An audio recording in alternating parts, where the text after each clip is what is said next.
Hello everyone, Brent Lale here on the side at TD Waterhouse Stadium, University of Western Ontario. It's CFL preseason action, the Hamilton Tiger Cats and the Toronto Argonauts. A great game shaping up here tonight. Joe Montford, the best defensive player in the CFL, has moved from the Hamilton Tiger Cats to the Toronto Argonauts. It's his first test against his former team. He'll be trying to sack his old quarterback, Danny McManus, in tonight's game. Should be a beauty matchup between the Argos and the Hamilton Tiger Cats. And for more, let's send it upstairs to the booth. Thanks, Brent. Well, hello, everyone. The CFL preseason football on the road, a neutral site game here. Welcome, Steve Foxcroft, along with Peter Martin, longtime Argonaut color commentator. And Peter, great to be on the road with the Argonauts and Ticats this week. Well, it's great to be in London as well, because I spent 4 years here and enjoyed my stay in this town. Looking at the Argos tonight, an important game, the last one, of course, before the start of the season. One question they have to answer, and that's a quarterback. They have 4 quarterbacks in camp. All 4 will play. The job is open. We'll see which one steps forth and takes it. Also joining us tonight is Clint Bubba O'Neill. And Clint, for the Tiger Cats perspective of things, the offensive side of the football pretty well set. It's defense where they look to fill some holes. Well, certainly with the losses of some of their players to the Argonauts, and we'll see some of those players tonight, they have to get pressure on the quarterback. And certainly you saw last week Anthony Calvillo complete 20 of 28 completions last week, and that they can't have every single week. So that means they got to get pressure on the quarterback and not allow either one of those 4 quarterbacks from the Argonauts to dissect the defense. Should be a dandy kickoff just moments away. Back down to Brent. Well, thanks a lot, guys. We'll be back with more, including this exciting preseason game from TD Waterhouse Stadium when we return right after this break. Thank you, Brent.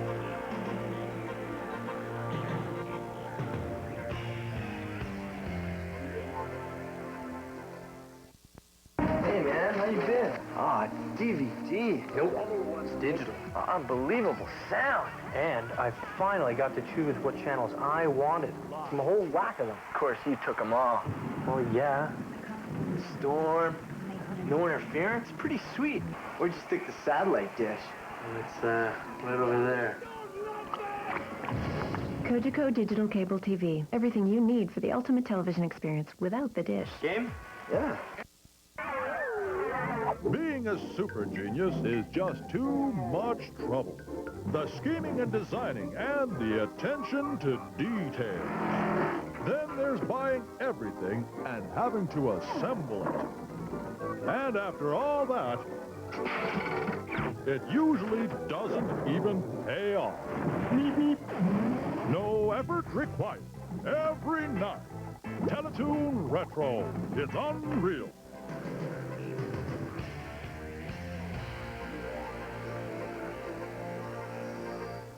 Welcome to TD Waterhouse Stadium, Hamilton Ticats, Toronto Argonauts. Just about things going on here. It's just come a little bit at TD Waterhouse Stadium, but it's a fantastic night. Looks like we're going to get this game in between the Ticats and the Argonauts. The Macaulay boys, London sang the national anthem. Doc Paul Davenport kicking out ceremony first kick there, just about ready to get things going. It's game time. Let's get this party started. Let's send it upstairs to Peter, Steve, and Bubba for the call of the game. Thank you, Brent. And like Brent said, a little bit of a rain-soaked field here tonight. 22 degrees at kickoff and virtually no wind. The officials are taking to the field, and we're almost set to go. Our head referee is Glenn Johnson out of Toronto. Bill Hagans of Toronto is the umpire. Donnie Cousins out of Georgetown will be the head linesman. The line judge is Jeff Harbin. Jim Lindsay, the side judge. The back judge is Brian Taylor, and Al McColman will be the field judge. And they are all under the guidance of game observer Ken Green. We're just moments away from kickoff, and again, welcome everyone across the Rogers Television Network. Steve Foxcroft along with Peter Martin and Clint Bubba O'Neill. Well, Noel Prefontaine getting set to kick the ball off. The Argos expecting great things from him this year. He's going to have to do both jobs, hopefully, kickoff and field goals and punt, which he didn't do last year. He will be looking at Amerson, as well as Troy Davis back there. Awaiting this kickoff, we are just a moment away. And Prefontaine will get this second preseason game underway. Low bouncing kick at the 20. Goes that running back, and it is number 22 running up. It's Stephen Fisher returning the ball, and Hamilton offense will come on the field.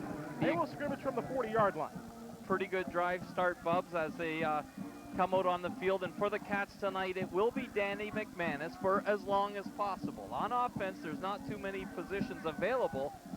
The receiving core, not the fastest in the league, but they will have to be dangerous throughout the season to be successful. Let's see how much pressure the Argos are able to put on Danny Mac, who gets rid of the ball very, very quickly. Greg and Miles outside to either side. McManus will start off with a six-pack offense, and he is in the shotgun. Straight drop back, quick throw to the right-hand side. He's got a man at his cot. It is Grigg.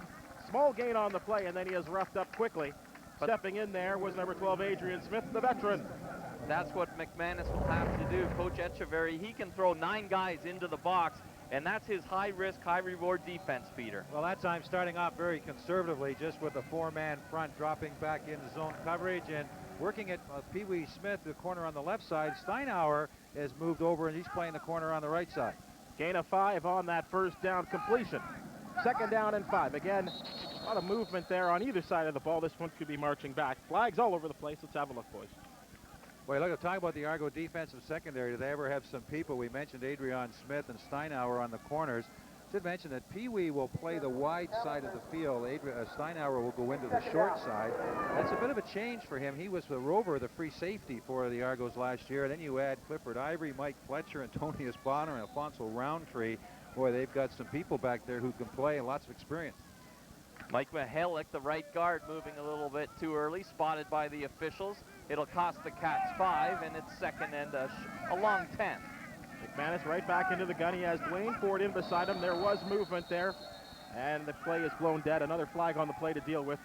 Second preseason game, boys. I think we might see more of these. Tell me who that was. Number 53 for the Argos. Who was offside? A little double blue there from the black and gold. Joel Montford, number 53, a little over-anxious there on trying to get ahead of the snap count. And also the right tackle stepped up a little bit, too. But I tell you what, you notice that time the Argos had 9 people lined up on the line of scrimmage, trying to give Danny Mac some different looks, confuse him a little bit as to who's going to come and who's going to drop out. That earlier play was the procedure call against Mihalik, and that time it was Montford caught. So second and 5. McManus just dumps it over the middle. He's got a man. It is Greg using great speed to midfield, and then he is tackled up.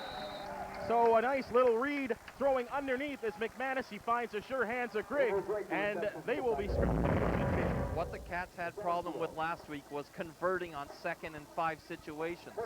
And this time you see them use the middle of the field. And that's a tough one to cover because you have a receiver coming across the field going through different zones of the defensive coverage. Sometimes goes against the flow, but the key to that play was the outstanding protection that Danny Mac got. He had time, and the receiver had time to come across the field. Right back to the gun.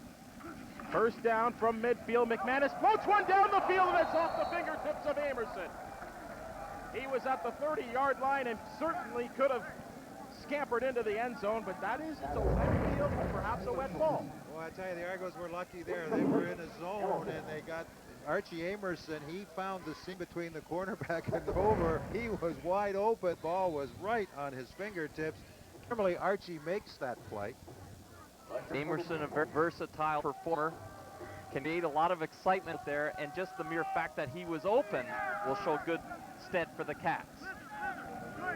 Second down and 10. Again, a lot of wide receivers on the field. Dwayne Ford kept in as protection. A quick throw to Miles. He has a completion and a first down, and he is off to the races. Getting a good block. He's at the 15, 10, 5. He scores. 54 yards on the play. And this guy is making a name for himself, Tony Miles. He got the 55-yard bomb against Montreal last week, and now at a 54-yarder this week. Miles can make it happen. You see here the quick out to Miles, and then again, Bonner over pursues, and it costs them. Well, that's the risk you take when you go with a pressure defense and bring 8 people and play man-to-man. That can happen. If you get the quick read, the ball's there. Bonner came up. He wasn't under control. He wasn't able to make the tackle, and there's no one there to bail him out, just to run to the end zone. Osbaldiston in for the extra point. Up and through from the hands of Grigg. And on the opening drive, the Cats score. They lead this game 7-0. And that's what the Cats wanted to do, Bubs and Peter, is come on out and cash in on their first drive. That's something they've had trouble with, and they had trouble with last week against Montreal. They took a few series to get moving, and they come out here with moving the chains a few times and then scoring on the big play. Pete, let me throw you a bone. This is a good test, I think, obviously, for the Hamilton offensive line as well as the defensive line for Toronto. Offensively, Danny McManus has been the best protected quarterback for the last 3-4 seasons. And again, that's going to be a good test for that offensive line, but a good test for the defensive line to try and penetrate to get to Danny Mack. Well, when you look at Danny Mack's sack totals for the last few years, it's just ridiculous. It's unbelievable. They hardly have to wash his uniform, after a game. The only time he goes down is if he happens to run, which is what, every 5 or 6 games. But he has the quick release, and the one thing you have to do with Danny Mack is he wants to throw the ball quickly. You got to confuse him a little bit. The Argos in the past have been able at times to, jump all the people up in the box, touch and go, and give him some different looks. If you can confuse him, you're going to have some success. Obviously, the Argos didn't do that on that series. He was able to get the ball wide to the outside. He was able to get the ball down over the middle, and he saw that pressure package very quickly, threw the ball very quickly to the outside for the touchdown. So excellent execution for Danny Mack early in this ballgame. One of the decisions the Cats have on offense, really the only decision, is Davis or Bugs at the running back position. Well, if Danny Mack is going to come out and get arm weary, it's going to be difficult for them to make that decision because they got to get the ball into the hands of the running back to see what they can do. You know what? Every year, all the years I was covering it for the Argos, talked to Ronnie Lancaster. Every year he says, "We want to run the football. We want to run the football," and they never get around to doing it. They brought in Dwayne Ford last year, and then they had some problems with Ronald Williams and all that sort of stuff. But Ronnie every year wants to run the ball, and still I don't think is happy with the running game. Marcellus Turner and Rashawn Harrison awaiting this kick from Osbaldison. A lot of people here at Western familiar with Dwayne Ford. 12 years ago, he used to toil here for the Mustang. This one will be taken by Turner inside the 10. He cuts up inside and now outside. Scrambles in and fumbles over the 31-yard line. And the Argos package their offense. And this is the question mark of this team, Pete, is it not? Well, a quarterback is one. I'll just go back and talk about Archie Turner for a second, who just returned that kickoff. He is hopefully going to be one of the running backs. That's another area where the Argos have a problem, is at running back. Of course, Michael Jenkins is no longer here. Juwan Johnson, who was supposed to be the heir apparent, he's hurt. So it's between Harrison, Turner, and Zanders to see who will be the starting running back. And it looks like Jim Ballard is starting a quarterback. 6'4", 220 pounds out of Mountain Union. Straight drop back with time. He throws, and it is intercepted. No, and unbelievably ripped out of his hands. A great catch by Daryl Mitchell. Mitchell came up with the catch when it appeared that Chris Schelling had an interception, and you see him slapping his hands. Let's have a look at it, please. Tie goes to the offense. They both came down with the football, and then the tug was on, and it looks like Daryl Mitchell spent a little bit more time in the weight room because he was able to pull the ball right out of Schilling's hands. Schilling had a great break on that football. And at least he made the play. That's what's most important, but what a surprise. Mitchell catching the ball for the Argos. Big part of their offense. Up the 45-yard line, backs in the eye, full wide receivers. Ballard hands off to the tailback, and stumbling over there is Harrison.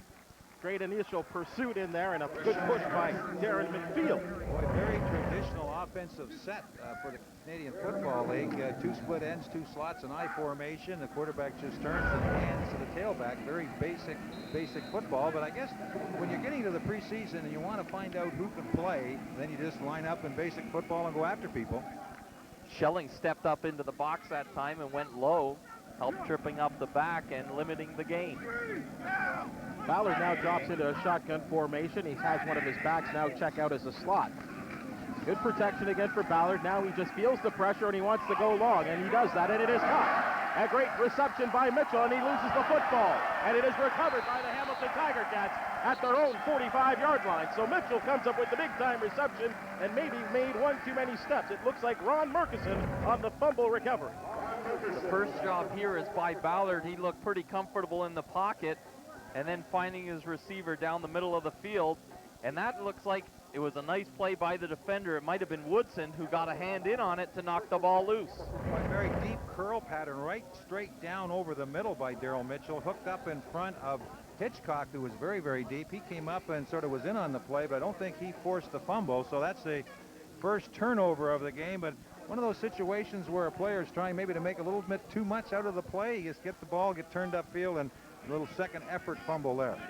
McManus now has his offense at their own 45. Again, out of the blitz, and he just threw this one away. He was looking for the hands of Archie Amerson, but a blitz was coming quickly, and McManus had to deliver quickly. Well, that's what the Toronto Argonaut defense is all about. Make the quarterback make quick reads and throw the ball early.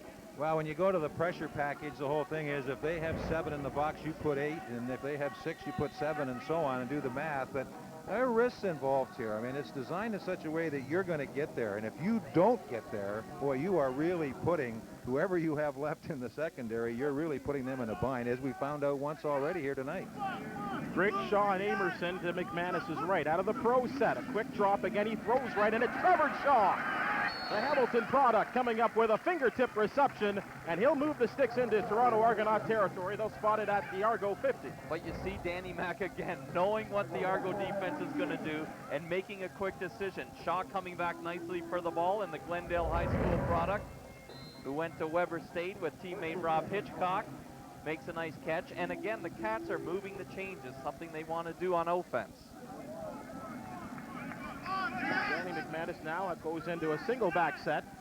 5 wide receivers and a handoff to the big fullback. That is Dwayne Ford, and he stumbles and fumbles. Didn't get much on that one.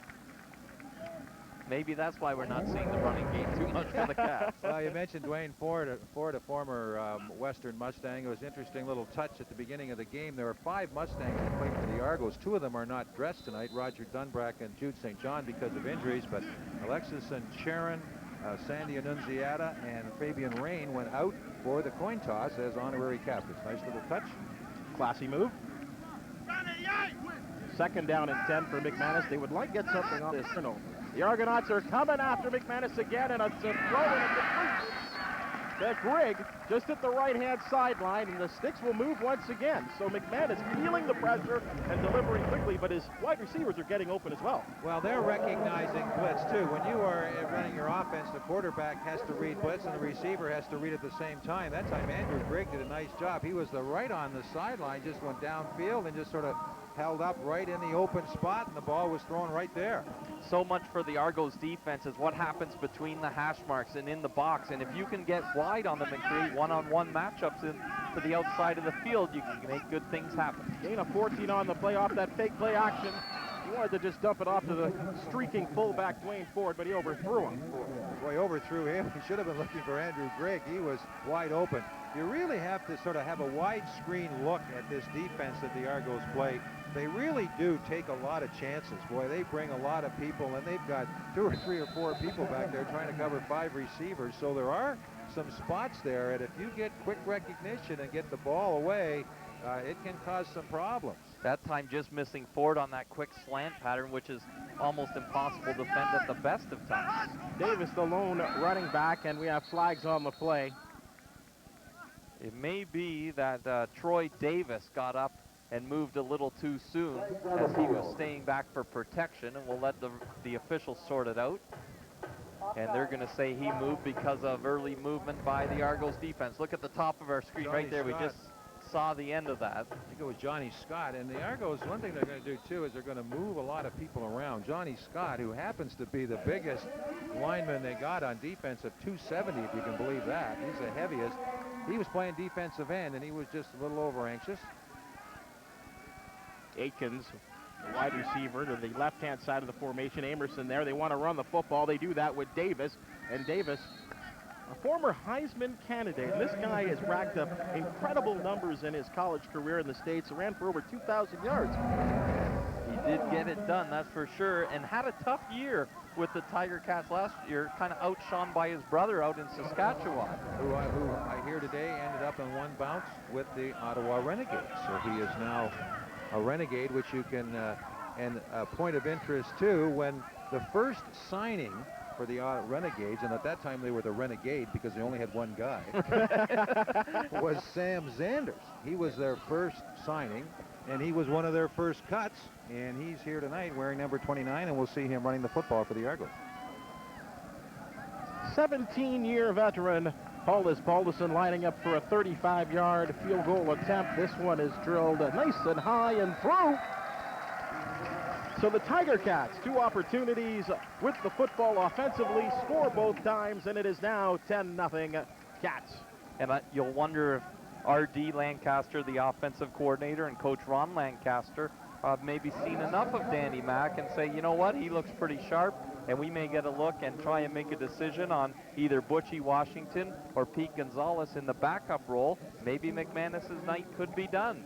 2 impressive drives putting points on the board. Well, you'll remember a couple of years ago, the bind that the Tiger Cats got in when Danny Mack got hurt, right? Where they had those 2 young kids who the Argos just slaughtered the Tiger Cats in back-to-back games. So Ronnie learned from that, I'm sure, and he wants to make sure when he goes into the league opener that he's got an adequate backup and that either one of those guys, whether it be Washington or Gonzalez, are ready to run this football team, because anything can happen to a quarterback, as we well know, in this league. And I think we could mirror that same situation for last season and what happened to the then 9-2 Montreal Alouettes. Anthony Calvillo's left shoulder goes woo-hoo, and then you got a battle between Dan Gonzalez and a guy by Barnett, and neither one of them really shone. And then you have a battle between 39 players and a coach. Put that in there too. So they never won another game. So let the lesson be known, the importance of a good second quarterback.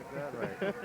By the way, I was over watching the Hamilton game last week, very entertaining game, and I tell you what, Calvillo looked pretty sharp to me, and I think the Alouettes undressed the Renegade last night 36-6 in Montreal. I think the Argos and the Tiger Cats are going to have their hands full to keep up with that team this year. Well, Don Matthews' system, it puts a lot of pressure on a guy to step up and be a leader, and that guy is the quarterback. And Anthony Calvillo looked good last week, looked good again this week doing that. I think it's going to be Lawrence Phillips. Isn't he going to be the guy to provide the leadership? Well, he tried to take on Coach Matthews, and look where he is. Gone. 6:26 to go here in the first quarter. You're watching Rogers Television's coverage of CFL preseason football. Steve Foxcroft, Peter Martin, and Clint Bubba O'Neill here at TD Waterhouse Stadium on the beautiful campus of Western Ontario in London. Once again, it will be Marcellus Turner and Rashawn Harrison awaiting this kick from Oz Balderson, and again we're underway. Nice high kick, and it'll be taken by, it appears it's Turner out there. Now he breaks off to the right-hand side, feeling this blocking, and now he's going to get some blocks. He's at the 40. He's at midfield and out of bounds. Just kind of guided out of bounds by Troy Saunders. I tell you what, if you were to put a number 1 on his jersey beside the number 3, he might look a little bit like Pinball, does he not? 5'7", 175 pounds, and got some of the similar moves. And they're hoping that he's going to be able to help this football team as a running back, as a slot back, and just like he did there, in a special team role. Argos doing a good job. So much of the CFL game is special teams, and they formed a nice wall that time, and they get a good drive start out of it. One back in there for Ballard, and Ballard will hand off to him. Straight ahead. Trying to break a tackle is Harrison. There are flags on the play, though. The Argos going with a tight end into the right-hand side of the formation, running away from the tight end, but they're going to be called for procedure, and that'll come back. Or they may decline it because of the short gain. Right, I think the Cats will decline it and hopefully just get out of this with one more defense. Is the tight end feasible in today's CFL game? Can it work? Oh, it can work. It's but you know, if you got to get a guy like the tight ends that we remember, like a Peter Dallariva, a guy that go down over the middle and catch the football, I don't think you need a tight end to run the football. I don't think you need that. Everybody's proven that you can run it with double slots. So it's a 2nd down and 8 situation. Ballard in the gun. He has 4 wide receivers. Straight drop back under a 4-man rush. Now he breaks for 10. Now he throws and he's got a man. It is caught by Tyree Davis right at the first down markers, but there are flags to be dealt with. Boy, outstanding protection that time for Ballard. He got back there. He looked left, looked right. He looked back over the middle and still had time to look for a 2nd, 3rd receiver, and Davis had a chance to come back to the football. I think the Argos are going to get a call here, or Tiger Cats are going to get a call for a little push in the back. I agree, a little illegal contact. Referee Glenn Johnson, give us the info. No, it's only an exhibition game, but things can disappoint a team early in this game. The Argos had a good opportunity here, got into scoring range. Mookie Mitchell fumbles the ball. All right, now you get a good punt return or a kickoff return. You got to take advantage of that. If you don't come out of this with something, you can get deflated pretty quickly. What I liked about Davis on that time on 2nd and 7, he ran 7. He didn't run 6, and that's so very important as well. From the 46-yard line, again, Ballard straight under center, one back. Lots are in tight. They will run the football, and trying to angle in there is Harrison, trying to find those blockers. And certainly one of the areas that we talk about for Hamilton that they're trying to replace is the interior, and that's something that Jason Lamar was so strong last season, and Ron Murkison appears to be the go-to guy. Well, the Argos along the offensive line, they have a lot of experience with Morgan and Folk and Annunziata Shaheen. One spot they are, though, they're trying to find a tackle, and they like this Dave Camacho guy, 6'7", 325. Oh, my goodness. Second down, 7. Ballard under a rush. Again, breaks, contained, throws, and it is intercepted. And on the run, it is Brandon Hamilton with a great amount of speed. He's going to go the distance. Touchdown, Hamilton Tiger Cats. Why, Ballard was trying to throw the ball to the out pattern. He was looking for Tyree Davis, and the defensive back, Brandon Hamilton, was sitting all over it. He looks left, then he comes back to his right. You don't want to throw that one. Cornerback sitting all over it. Ballard got back, but he can't make the play.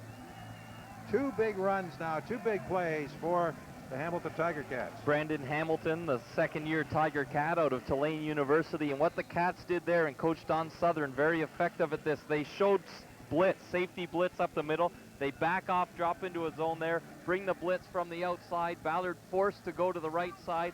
Hamilton read it all the way, stepped into the passing lane, and was gone 70 yards for the score. You may have something to say to Tyree Davis, too. You go downfield, you hook up, and just stand there. I'm not too sure whether that's what you're supposed to do either. And you had just given him props for his last little maneuver.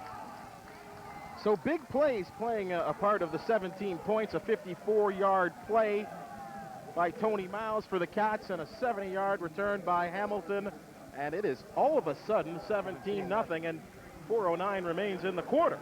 Well, the thing is, too, when you go into an exhibition in a game like this, you've got to play everybody, and no matter what the score is, you've got to stay with that format. And I know the Argos last week in Ottawa, they played everybody. They won 18-11. They may have been able to win by more against the Renegade if they played the starters, but they stayed with everybody. And that's what you have to do here tonight. You've got to stay with your game plan. You've got to play everybody. If you're going to bring somebody here all the way from Toronto, you got to dress them and you got to play them, and they have to make their cuts tomorrow. They got to be down to 39 plus practice roster, and they still have some young guys that deserve a shot here and a chance to play themselves onto the team. There's a look a moment ago at Kyle Walters, number 7 for the Cats, and he had a very impressive week last week.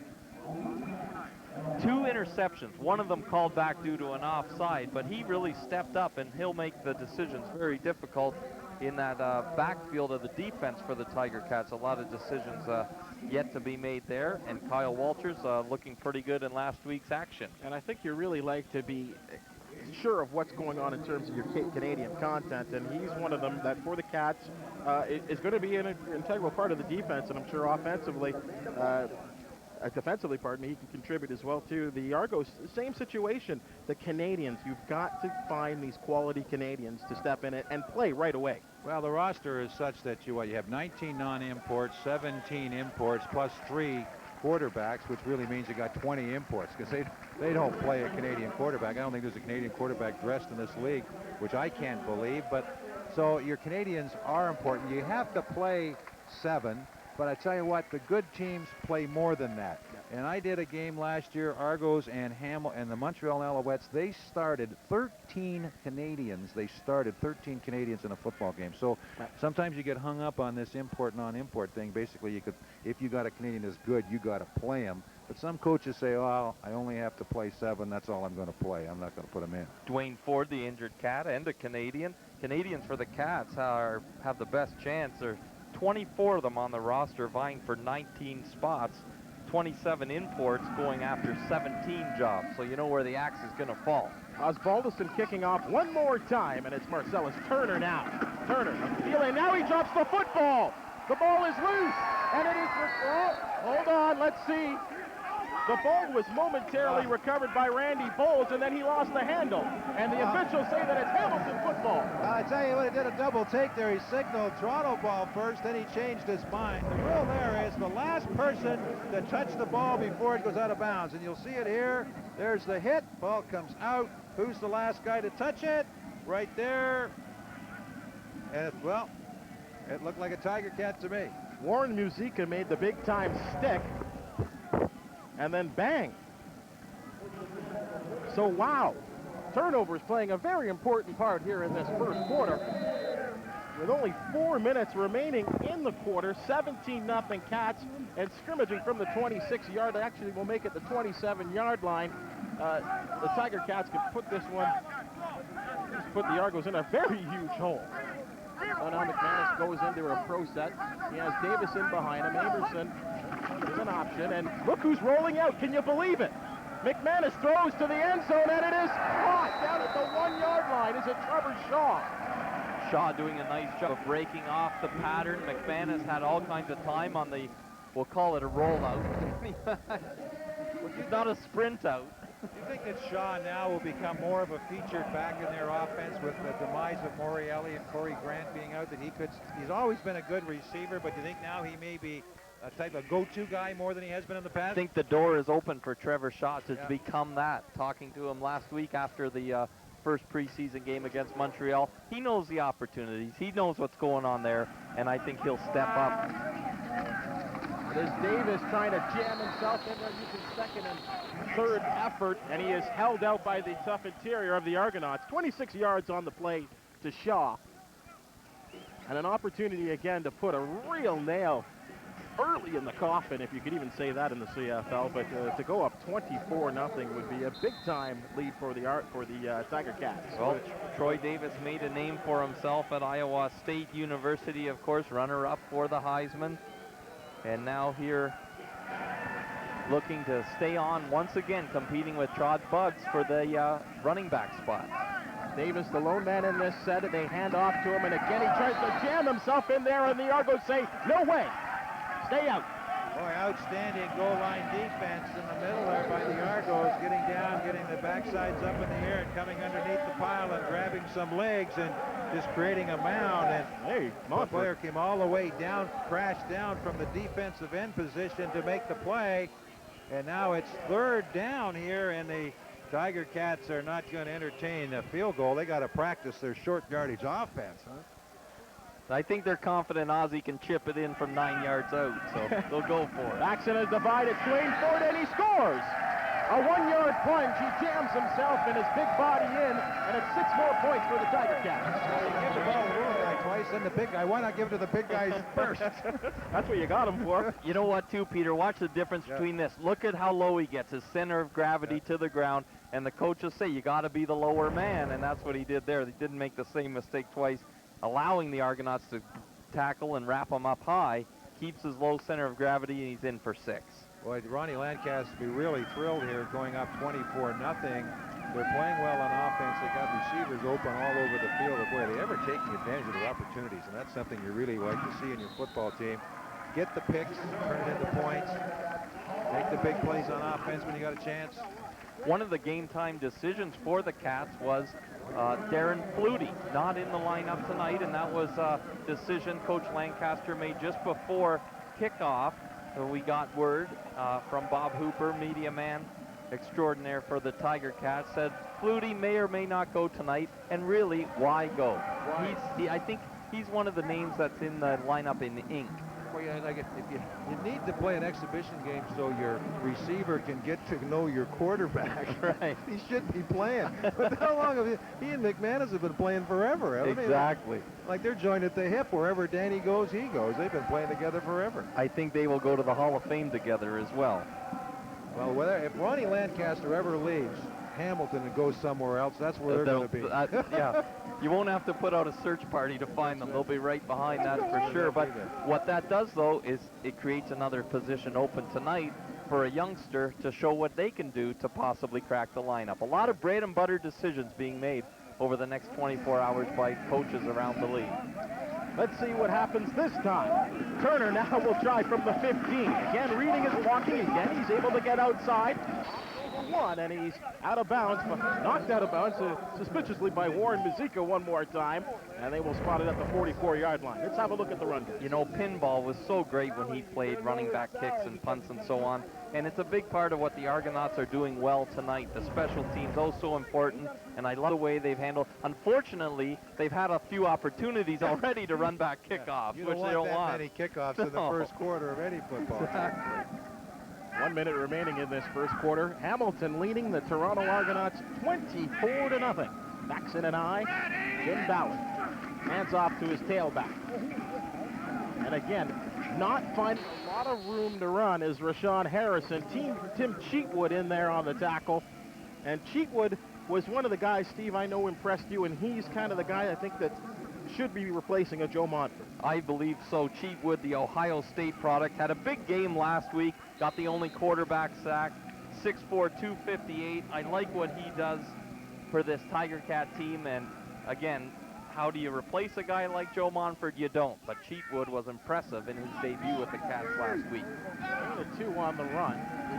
Ballard now back into the shotgun. Harrison stays in there with him. 5 wide receivers. Ballard looking to the short side of the field, and he just rifles one inside there. It's Tyree Davis at midfield with a first down and a reception. Well, there wasn't too much room for error there as Tyree Davis curled in over the middle. Saunders was all over him. Looked like he had a time to go over the top, but the ball was throwing low enough that he just didn't have a chance to get the knockdown. That was an excellent pattern by the receiver and a good throw by Ballard, whose confidence might be shaken just a little bit after throwing that pick for the touchdown. Pete, would you say that was the old-fashioned thread the needle? That one. 3 wide receivers to the left side of Ballard, but they will run with the tailback. Oh my goodness. Not much there for Harrison, and Cheatwood steps up, and there's a loss on the play. Right on cue, that's for sure. You're watching Rogers Television coverage of preseason CFL football. Cats in front at the end of the first quarter.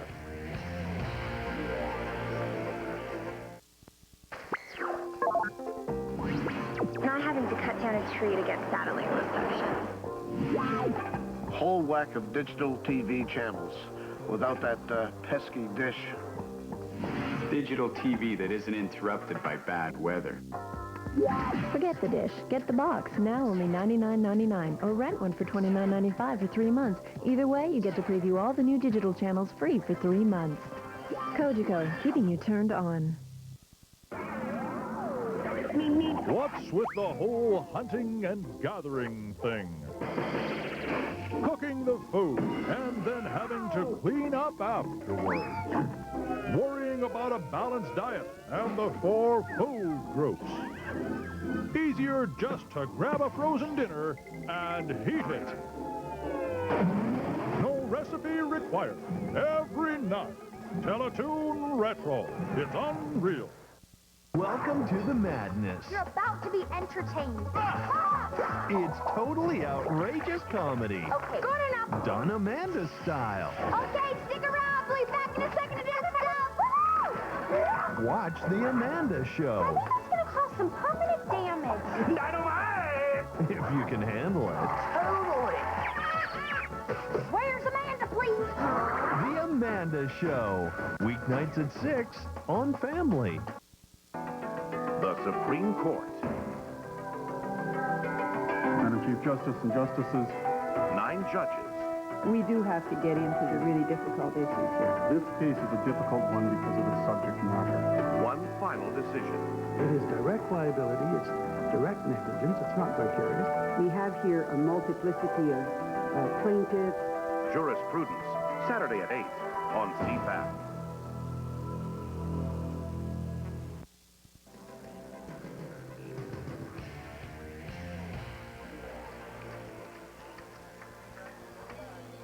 TD Waterhouse Stadium in London. Cats and Argos going at it, and it's always a bang-up affair when the Cats and Argonauts square off. And these teams do not meet again until Labor Day, if you can believe that. That's a long time to wait for an arch rival like that. Yeah, 35-mile rival like that. Oh my goodness. So we resume with you here. The Argonauts in a hole at 2nd down and 12. Again, under a blitz situation. Ballard throws to the sidelines, and it is caught. It is caught by Chad Plummer. Late flag flies also, Bubs, maybe some extracurricular contact out of bounds. Well, Butler may have came across the head with the forearm, the official right there to throw the flag. Once again, a nice throw by Ballard, although kind of a risky throw. The receiver was very well covered and no room for error there. The timing had to be just right. Dwayne Butler was in coverage. Butler there from Illinois State University in his 2nd year with the Cats, and he's another guy who, a defensive coordinator like Don Southern, he takes no names and turns them into names. Well, he's got, who finds the no names? Mike McCarthy, I think, does a little bit of work in that area. A little bit. Hamilton got blitzed this year. When you take a look at all the guys that they lost. That's right. Come up every year, new middle linebacker they have to come up with. Tough spots to fill. From the 27-yard line again, the 5 wide receivers set. Ballard running the draw play and trying to scoot through there is Harrison, and he was tripped up. Woodson in there on the tackle. Boy, the Argos had that draw play set very, very well, but it closed quickly. At about the 5 or 6 yard mark, it closed very quickly, and the Hamilton Tiger Cats have got a player down right now. I believe it's Bryant, is it number 53, who is down, and that's the one thing you don't want to see in the last exhibition game is the training staff coming out to attend to a football player. Well, Bryant actually stepped up and dove and made the shoestring tackle, and they do not want to lose him. You know, it's not just the number he's wearing of the guy he's replacing, but he's a 6'3", 255-pounder out of Notre Dame, and Notre Dame turns out good football players, good athletes. And for Brian, as we'll see it again, as he dove through the middle to make the play, he looks like he twisted his knee. There you see him right there shedding the lead block, and then right at the end, he got just a little shot on the knee and shook him up. And he has experience coming out of the XFL. Played in the Blue-Gray Classic, the All-Star Gridiron Classic, and the Hula Bowl as well as part of his career. Of all the bowl games, if I was an American college player, that's the one bowl game I'd want to go to, the Hula Bowl. I agree. The Copper Bowl you can have. Give me the Hula Bowl. 2nd down and 6 for Ballard, and he just drops back again. He has great protection, now scrambles right. Wants to throw, and now he finally will run. And then he has knocked out of bounds. It'll be very close to a 1st down, but the fans very anxious for Ballard to run. Saunders egged him out of bounds. Let's have a look at it once again. Well, Ballard is not the quarterback that you're going to see a lot of running from. He's a big guy, 6'2", and he's not noted for his running. He is what you sort of a traditional NFL-style throwing quarterback. In fact, he was the 3rd-string quarterback for the Buffalo Bills, and had played with the Argos in '99 and then spent some time in Saskatchewan. But he has the strong arm. He can throw the ball. I'll tell you what, though, there was some outstanding coverage downfield by the Tiger Cat linebackers and defensive backs. Ballard had all kinds of time to throw the football and got flushed out of the pocket. And they'll measure, they'll bring the chains all the way across the field, and here's a tight look at it, and you see there, they're a good full yard shy. So for the Argos, it is decision time, although Prefontaine looks like he's into the ball game. We'll have to get the cameraman to see if he can get close enough to get David Braley's see his autograph. That's right. On the football now.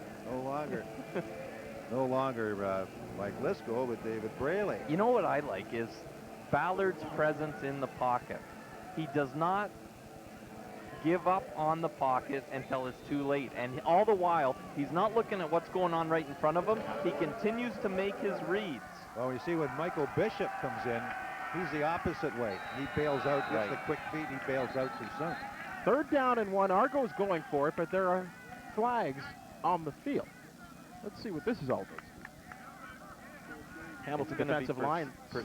Sorry, Bubs. It's going to be procedure against the Argos, that a quick movement of the center, and referee Glenn Johnson picks up on it and reports it, and it'll cost the Argos 5, and now the decision is easy.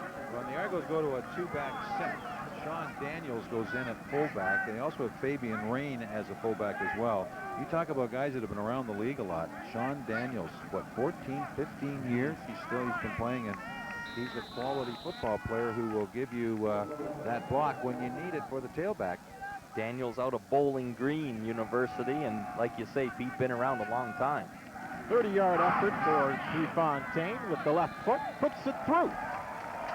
So the Argos' first score of the evening. Boy, the 3 points are big, but the fact that Noel Prefontaine kicked it is even bigger, because he is doing something this year, is going to be asked to do something this year that he did not have to do last year with the Argos, and that's kick field goals. And if he can do both, boy, that frees up an extra roster spot. And it's interesting, with Prefontaine, he's not your conventional style kicker. He likes to get downfield and try and make the tackle himself. He's an athlete. He is. Now, can Ozzie say the same thing? Oh, no, Ozzie's terrific. Ozzie makes tackles. But Noel Prefontaine was a quarterback in high school, and he is an outstanding athlete. In fact, when he first came up here, he's been here 3 years now, when he first came up here and was going downfield under kickoffs, they were so worried that he was going to get killed that they sort of said, look, you got to back off a little bit. I mean, we got other guys that are going downfield. You don't have to be the first guy downfield all the time, but that's the way he likes to play. He's a nice young guy, and he just loves to play, and he's very talented. Well, for the Argos, 3 times now, mistakes have cost them to possibly put points on the board. And like you said, Pete, they're happy that Prefontaine kicked that field goal, but you know what? They had a 3rd and 1, a chance to get a fresh set of downs and go in for 7. Earlier, 2 other turnovers in the Tiger Cat end of the field, which cost them opportunities to put up a major score. So that right now is the difference in the ball game, execution.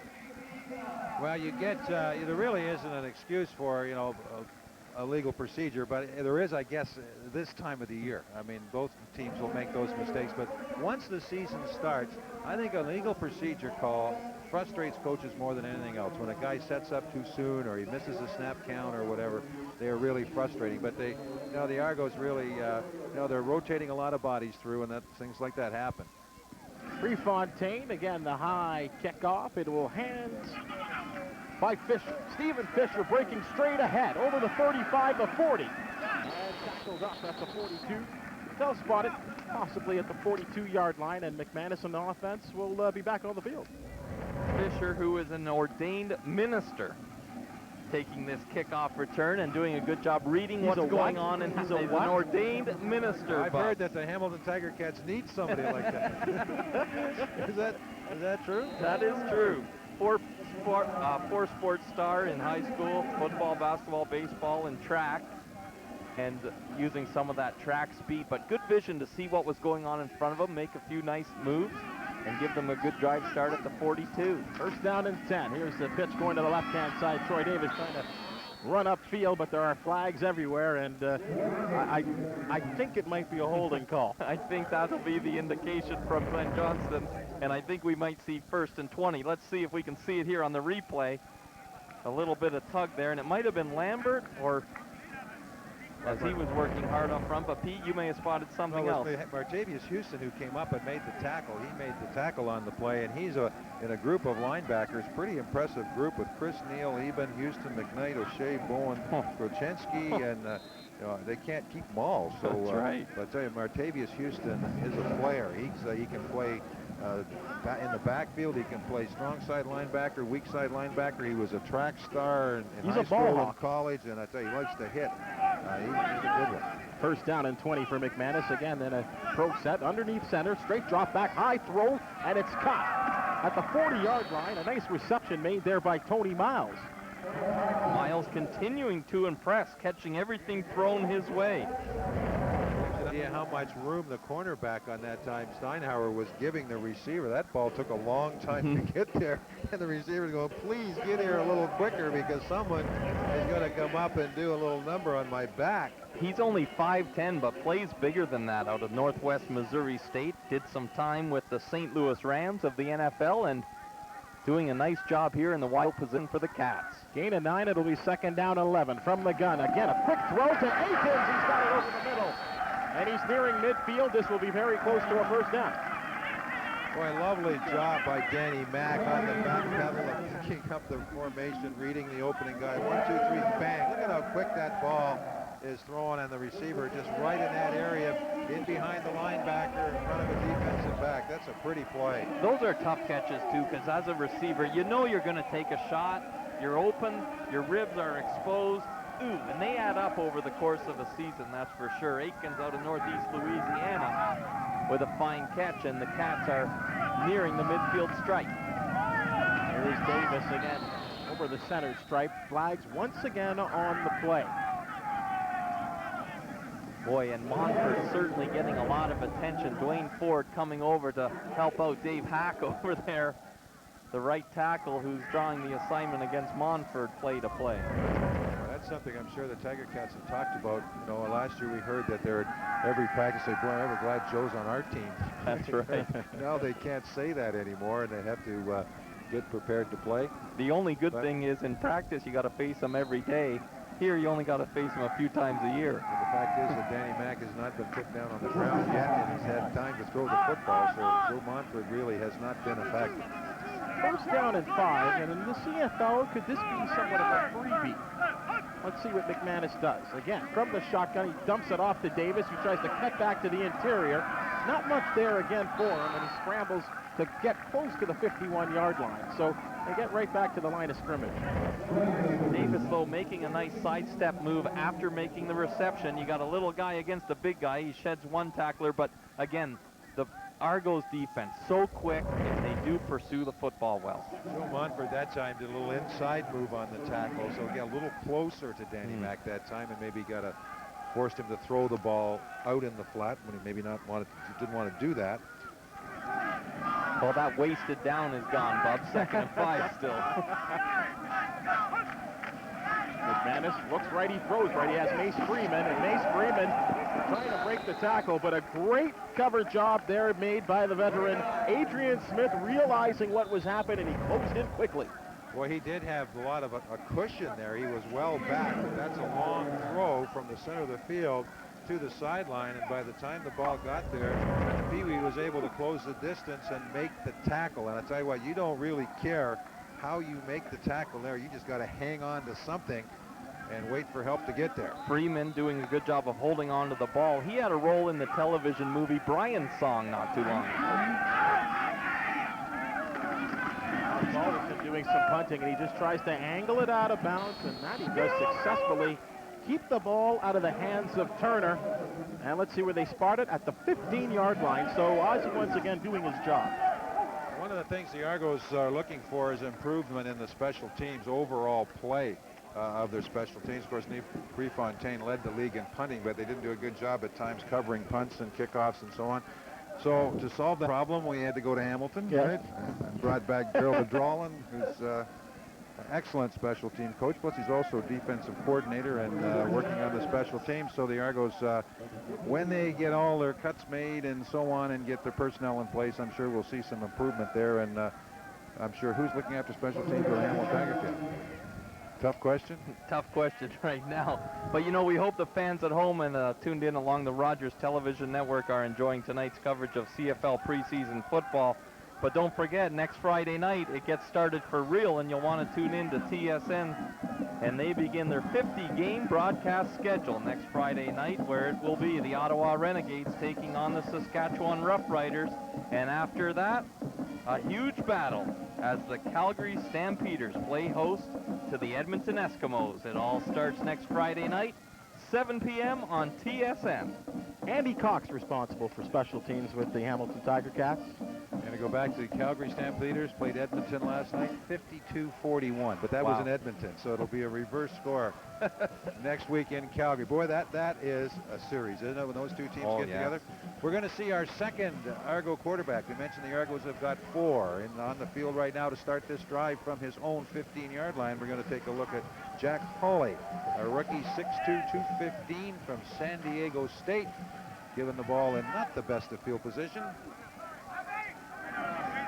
So Hawley looks over that big offensive line, and grunting and grinding are the Hamilton front 4. And Hawley taking his time, waiting for his official. The blow-in play, and now we're back to action. 9:25 left in the second quarter. It's 24-3 for Hamilton. Handoff breaking to the outside. Not much there by Harrison. So the D-line doing a good job. Again, both of them, actually, both D-lines doing a great job of stopping the run. Well, outnumbered a little bit, too. You notice here the Argos were in a 2 tight end set, right? And bring in a couple of the extra big hogs, put correct numbers on them, and pulled a couple of guards, and they still got up and held it to a very, very short game. Good job of stringing it out, having Fields there to trip up the backer out of Auburn University. Had time with the New Jersey Hitmen of the XFL before joining the Cats. Daryl Mitchell on the left-hand side is a slot back, but they will choose to run it. It's a solid run, getting very close to a first down is Harrison. Nice little slippery sidestep move by Harrison as you see him hit between the guard and tackle. The pulling guard goes out, fools the defense a bit, and Harrison gets there quickly and beats his man and picks up a first down, or close to a first down. They're saying 3rd and a foot. Well, the timing was pretty good on that play. An unusual call for the team when it's, what, 2nd and 7, 2nd and 8, to have the confidence and you can run for the first down. They didn't, and Coach Etcheverry is not going to take any chances. They're going to wheel out their special team unit and bring out Noel Prefontaine to punt the football. Wow, it's only the length of the football is what they need, and I guess it's all about field position right here at your own 25-yard line. You don't want to gamble. Well, you're down 24-3 right now. I don't think you want to give them another opportunity. You'd like to think you could have confidence to get the length of the football, but strange things can happen in this game. Well, on a slick field, it could be a bobbled snap. Prefontaine, a nice punt. And it will be taken in there by Stephen Fisher. Fisher trying to break to the outside. He's at the 50-yard line and not much more. Pete, let me throw you a bone. Much has been made of the quarterback situation. We've touched on it several times this evening for the Toronto Argonauts, but many are asking, what is the situation and what really did happen with Jimmy Kemp? Well, that's a very good question. All I know is probably what you guys know and what you've read in the paper. I have not talked to Jimmy Kemp. You hear stories that he wanted some money to defray moving costs and things like that, and that's all I have heard. But obviously, if they wanted him here badly enough, they would have solved that problem. I think their quarterback position is wide open right now, and they're in no desperate need. Well, the thing is, like, the one thing I kind of like Jimmy Kemp as a quarterback, and that if you give Jimmy Kemp the right kind of an offense, he can win football games for you. You know, you're not going to win with him if you're going to throw the ball 40, 45 times a game. You're not going to do that. But give him a Michael Jenkins, give him a running game and a nice balance. He can move the pocket. And you saw him play last year. He did some great things.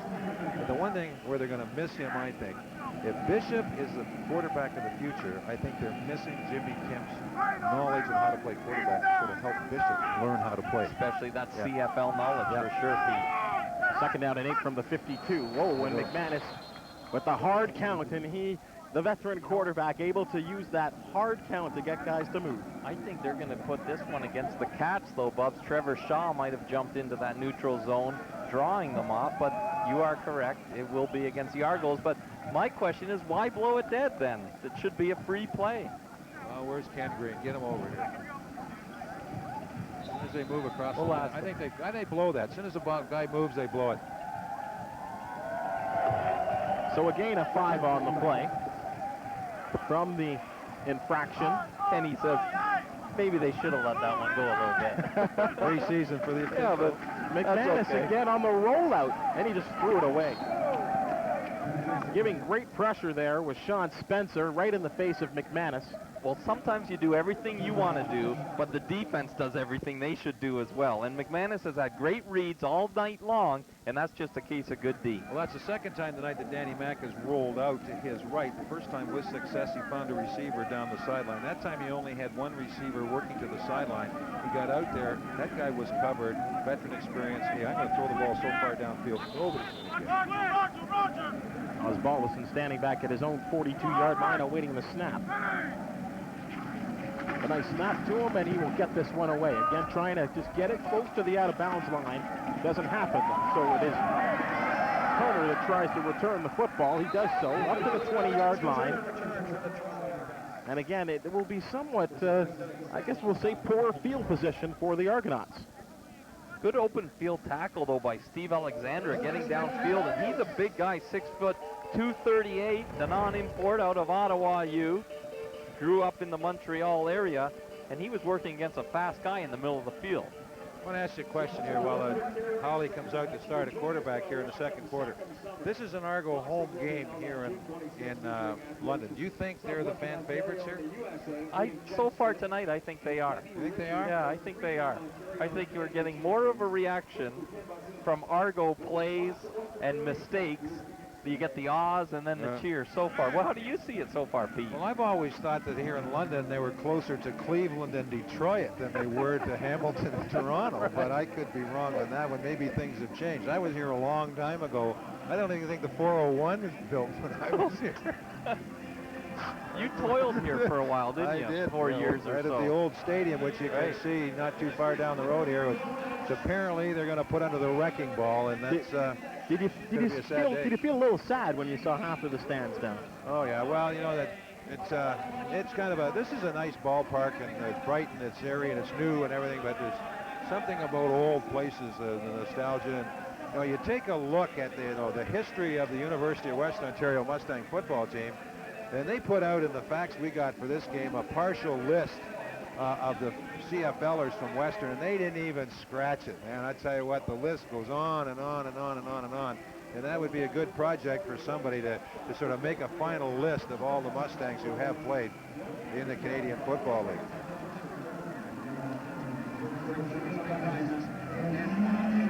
Timeout on the field, 6:14 remaining in the first half. Hamilton in control of this football game, 24-3. 8,000 permanent seats here at the new stadium. With temporary seats, they can get it up to 25,000, and I know they did that for the Canada Summer Games last summer here in London. They were fine hosts for that. And again, this neutral site game, the first ever taking place here. Jack Hawley scrimmages from the 19-yard line again, two backs, and they hand off. It's a very basic offense the Argonauts are showing tonight.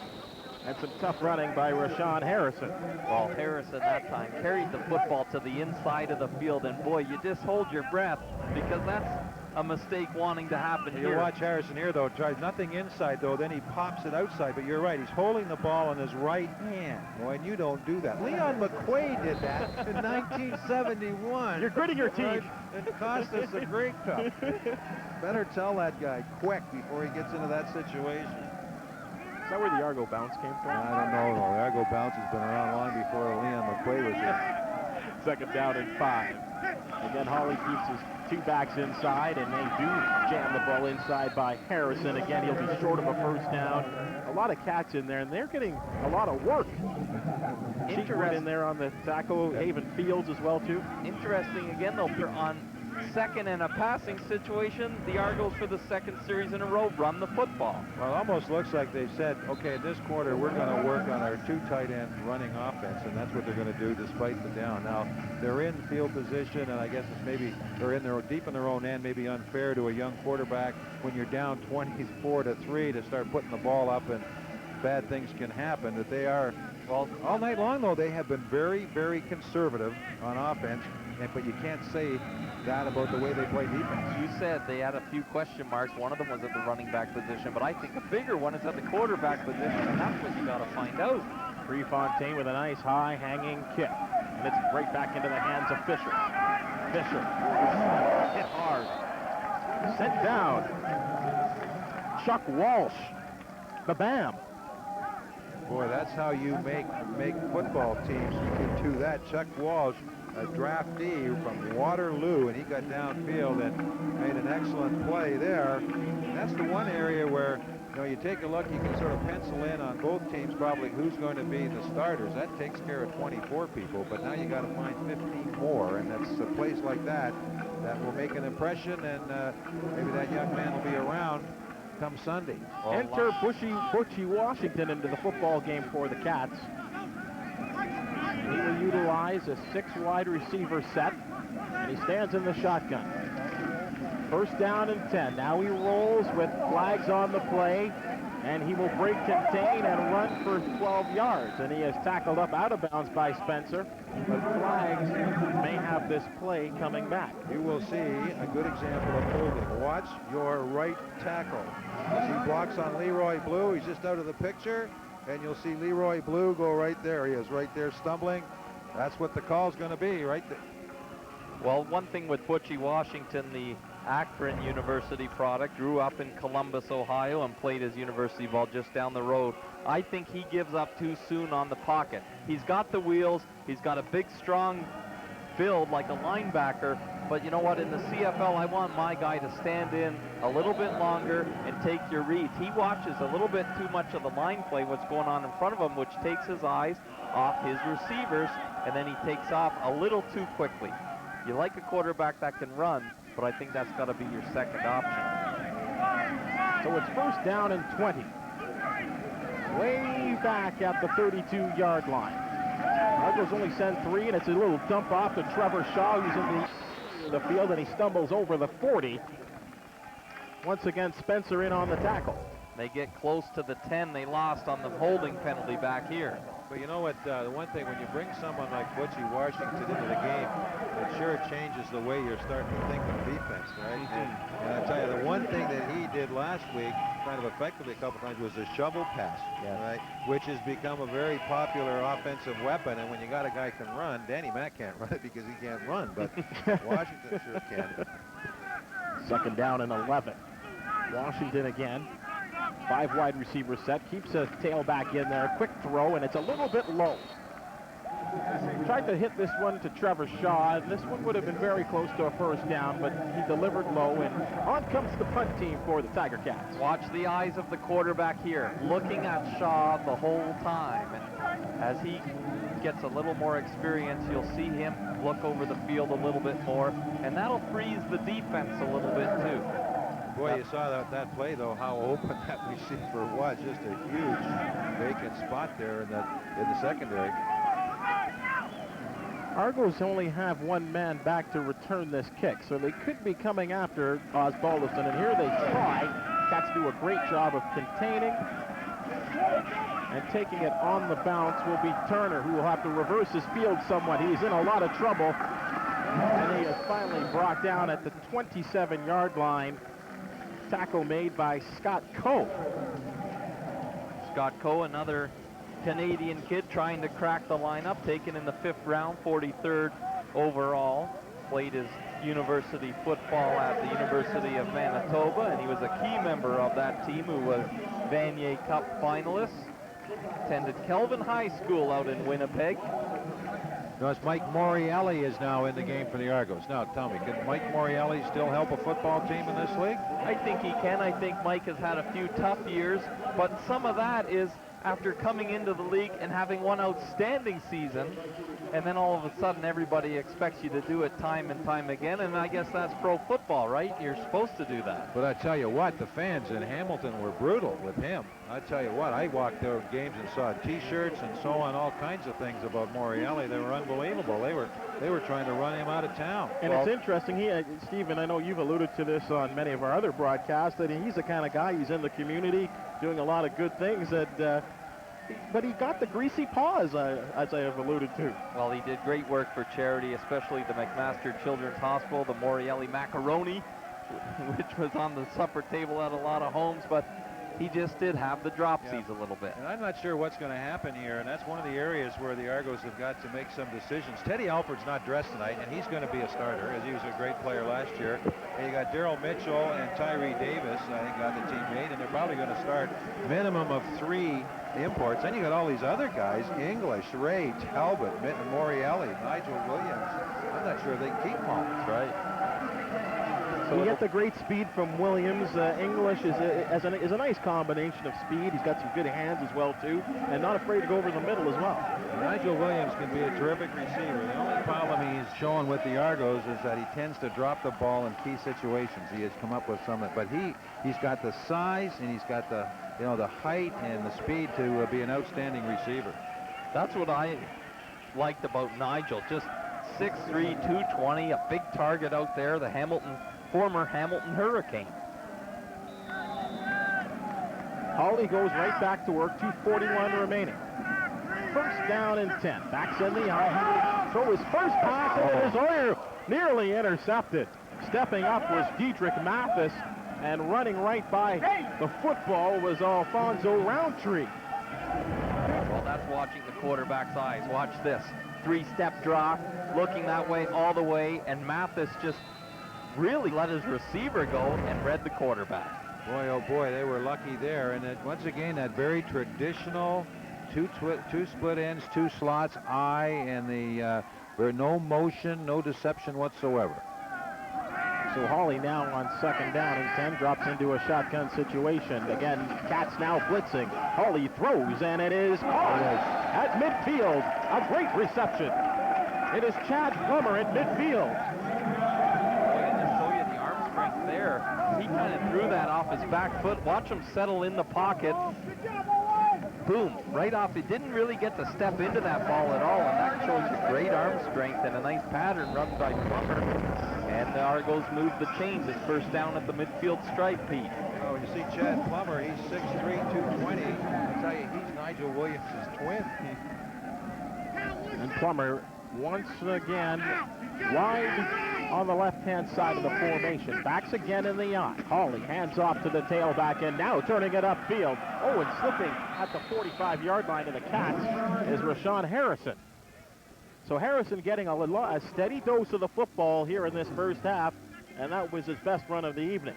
Well, we're under 3 minutes to play here in the first half, so we're in a little bit different timing mode. Boy, there's a great block that time by Dwayne Morgan on number 93, and I'll let you pronounce that. Matajasic. Okay.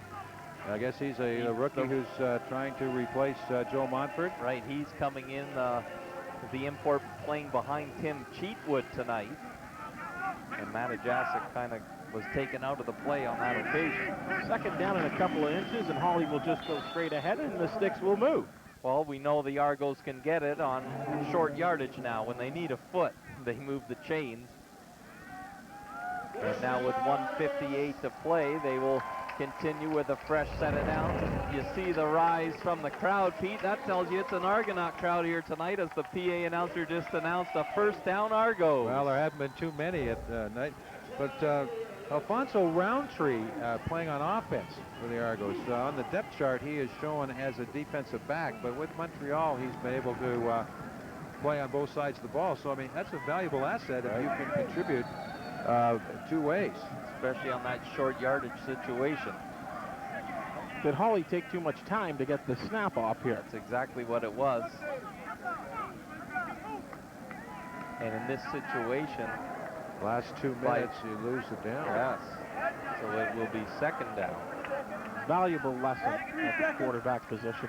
You know, that could very well be the hardest thing for a quarterback to handle, a young quarterback, American quarterback, is how quick this game is. Just don't have the time to be messing around out there. 2nd down and 10. Right back to the shotgun goes Jack Hawley. Keeps his backs in beside him. High snap. Here comes the blitz. They're chasing him. Hawley steps up. Not a lot of room, and it goes down. It is quarterback down, courtesy of Tim Cheatwood. Well, you take a look downfield. There were 3 receivers to his left. They were all shadowed very carefully by Tiger Cats. He didn't have too many options. There was nobody out in the flat to bail out to. All he had to do was sort of scramble around and try to get what he could get. You know, one of the things that is developing in this game is the field, I think, is becoming a little more slick as the evening wears on. We had the rain earlier, but as the top of the field kind of dries a bit and the water is still in that 2-inch under padding, it's becoming a little more treacherous for the players. Low driving kick, no opportunity to return. They were spotted at the 20-yard line. I think you actually get better footage when the field is entirely wet, and at this point, it's kind of like the roads on the highway becoming a little slick, Pete. I don't like artificial turf anyway, but at the best of times.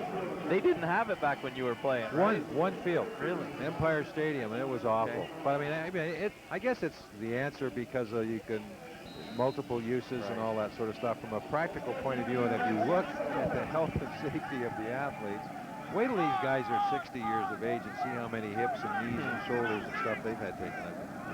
First down and 10 for Butchie Washington from the 20-yard line. Flags on the play, and it is Bugs.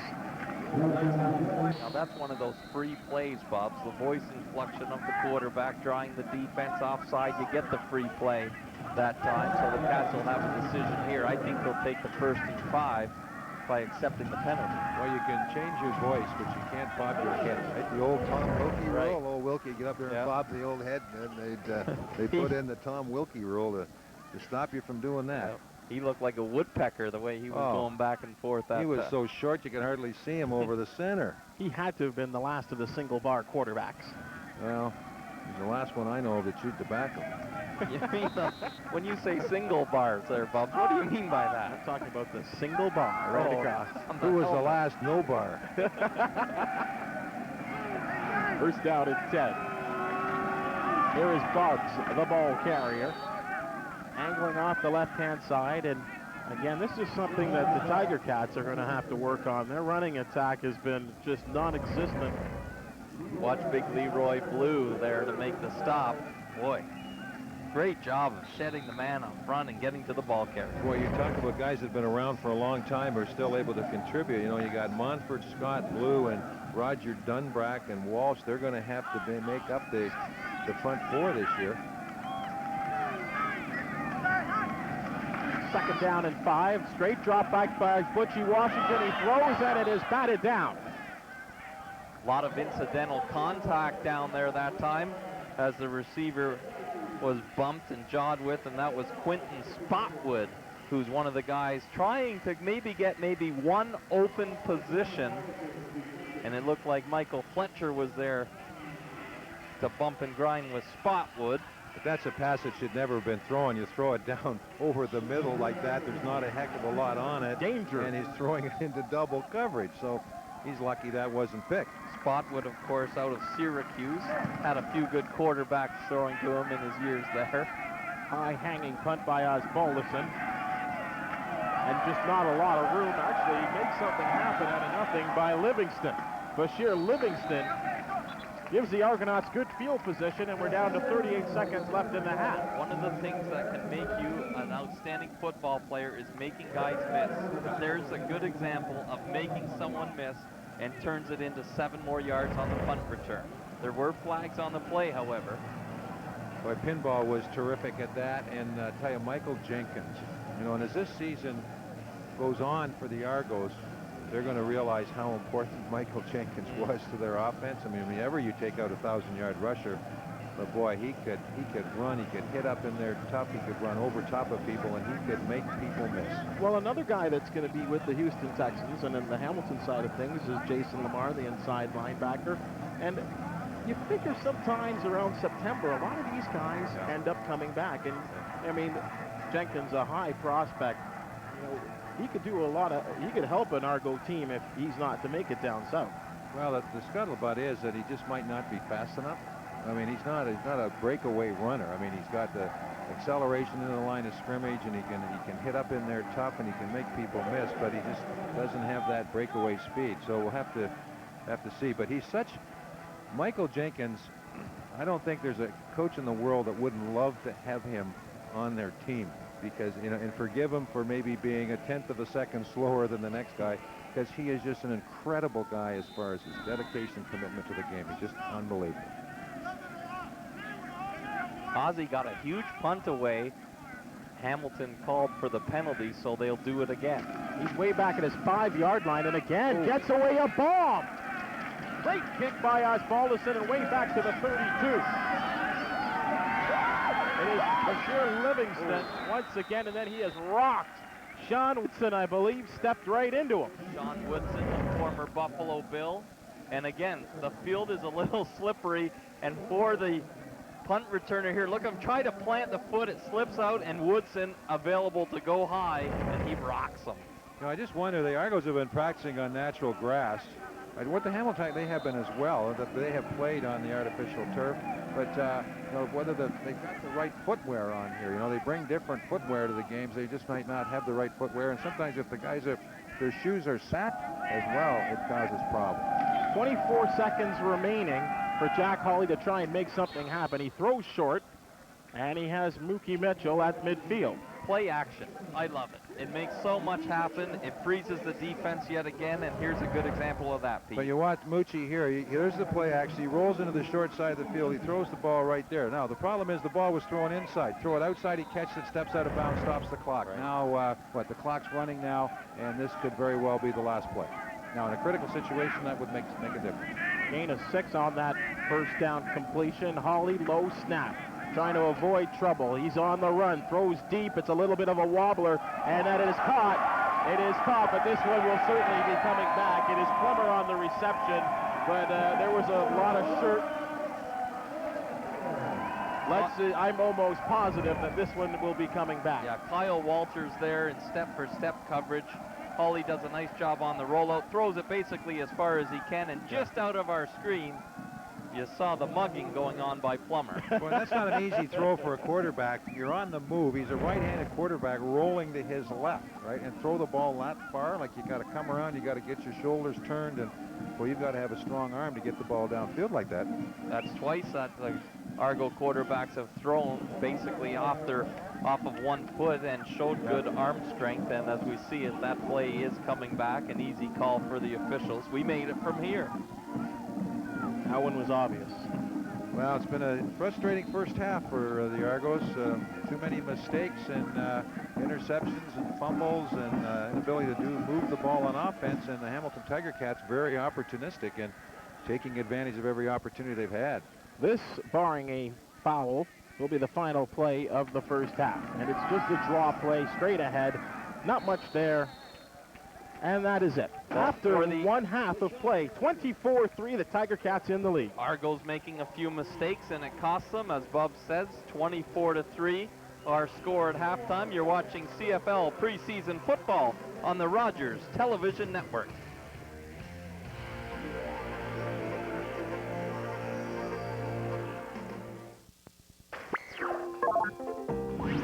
Not having to cut down a tree to get satellite reception. Whole whack of digital TV channels without that pesky dish. Digital TV that isn't interrupted by bad weather. Forget the dish. Get the box. Now only $99.99. Or rent one for $29.95 for 3 months. Either way, you get to preview all the new digital channels free for 3 months. Kojiko, keeping you turned on. I don't believe it. The Proud Family. I keep it real. Excuse me. Come on, be honest. Wait a minute. I have the 2 most coolest parents in the world. It's a deadly combination. Wow. Time to have some fun. Hey. The Proud Family. Weekends at 4:15 on Family. The Proud Genes continue. Being a super genius is just too much trouble. The scheming and designing and the attention to detail. Then there's buying everything and having to assemble it. And after all that, it usually doesn't even pay off. No effort required. Every night. Teletoon Retro. It's unreal. Cut through the spin and hype and get an inside line on the official version with Public Record. Healing begets healing. From parliamentary committees to national conferences, public hearings, and symposia. Climate change is a major global issue. When people speak on the record, CPAC is there with gavel-to-gavel coverage of the country's biggest issues. We have housing problems in our community. From the opening statement to the last word, it's history in the making. It's the Public Record, only on CPAC, Canada's political channel.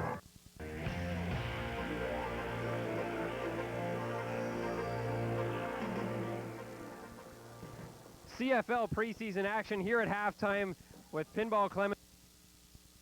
24-3 score for the Tiger Cats. Not too pleasing for the Argo fans here at the stadium, but I think they're just enjoying some good football.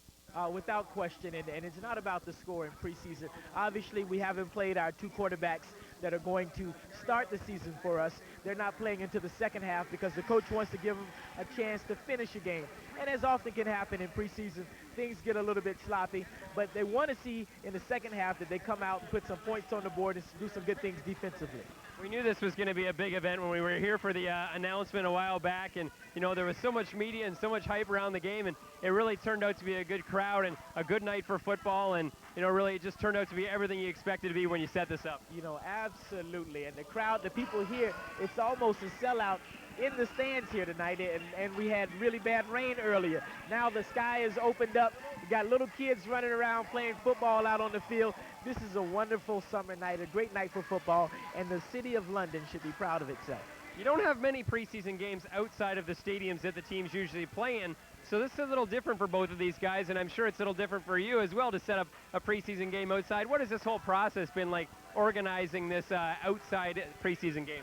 Well, because of the cooperation we've had here at Western University and in the City of London, it's been real easy. Everybody's been very accommodating, so it's been much easier to pull off than we thought it might have been. There are a lot of details that you have to attend to and a lot of things that have to be spoken for in order to pull an event like this off, but you see here tonight that everything has come together, and we're really proud of tonight and the event here, and proud of promoting football in the London area, expanding our base, a city that is close to both Toronto and Hamilton.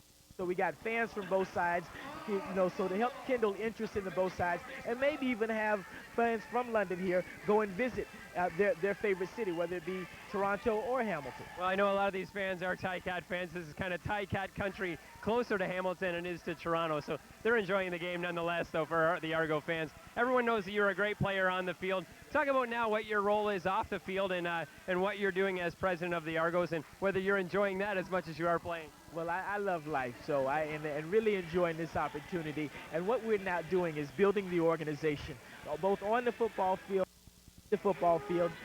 community. We have programs we have to promote football, but also programs that are geared at giving back in our communities. Then building our football program back again. We have Coach Echeverry, who's one of the most respected defensive guys in the league, who's now here to build a great Argonaut football team. And then off the field, corporately, people are coming to the table, they're responding. It's not going to happen overnight, it's a building process, but we're very proud of the foundation that's been made over the last 6 months. All right, Pinball, thanks for joining us here at halftime. Go get them in the second half. Thank you very much. All right, we'll be back with more on Rogers Television's coverage of the Western Fair Racetrack Slot Showdown at TD Waterhouse Stadium.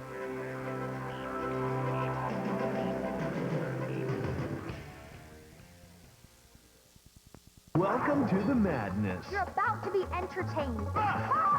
It's totally outrageous comedy. Okay, good enough. Done Amanda style. Okay, stick around. We'll be back in a second to do stuff. Watch the Amanda Show. I think that's going to cause some permanent damage. Dynamite! If you can handle it. Totally. Where's Amanda, please? The Amanda Show. Weeknights at 6 on Family. Hey, man, how you been? DVD. Nope.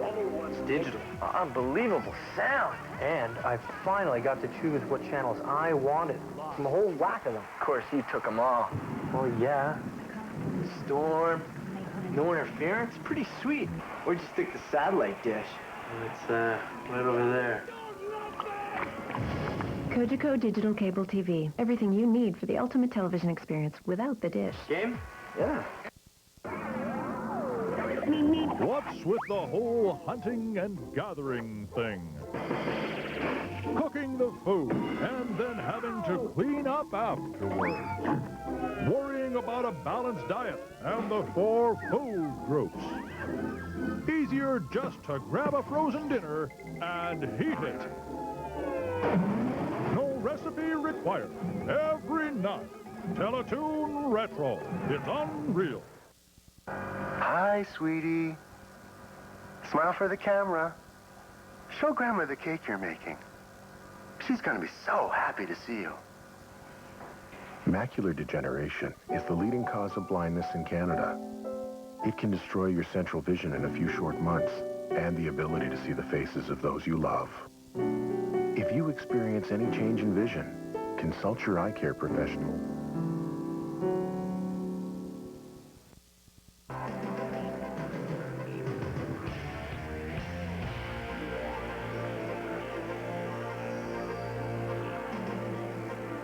TD Waterhouse Stadium. Brent Lail alongside head coach of the Western Mustangs football team, Larry Hayler. And Larry, you see your stadium here tonight filled with CFL fans and football fans in general. You see a couple of guys from your old team out here on the field. Really, you can't ask for much more on a night. No, it's a great homecoming, and it's we're kind of like a proud parent. But I think that we've got 5 with Toronto. Unfortunately, Jude's not playing tonight, nor is Roger.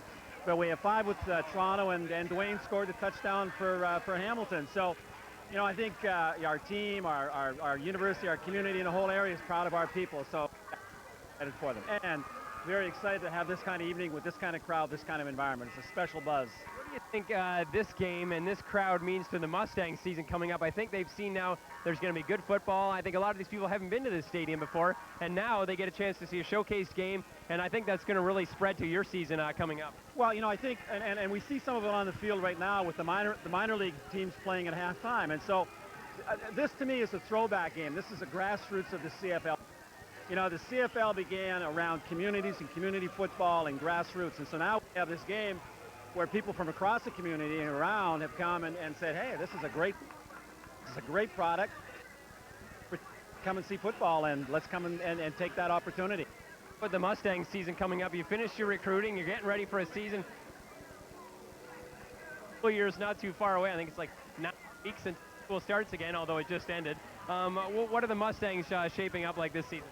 Well, we think we're going to be good. I mean, we very seldom go into a year where we don't have that. What coach thinks the team's not going to be good at the start? No, this is the time of year where every coach is cautiously optimistic. We think we're going to be pretty good. Well, we're returning a lot of people. We're returning, 10 people on offense and our quarterback, and we've recruited well there, and we have good depth there. Our running back situation is good. Our offensive line situation is good. We think we have a great set of receivers, got a couple of best receivers, maybe the best receiver in Canada as a freshman coming here. Andy Fantus, we're very excited about. Defensively, we lose a few people, but we're very young and we have good ability. Our kicking is a year older, and more importantly, we got some experience at quarterback. So, while we're cautiously optimistic, we think we're going to be a much better football team. How exciting is it get for you knowing it's very, very close? This game is just, oozing with excitement here tonight, hoping the Argos come back and make a game of it. But how exciting is this for you to know that it's just around the corner and this is just all the hype?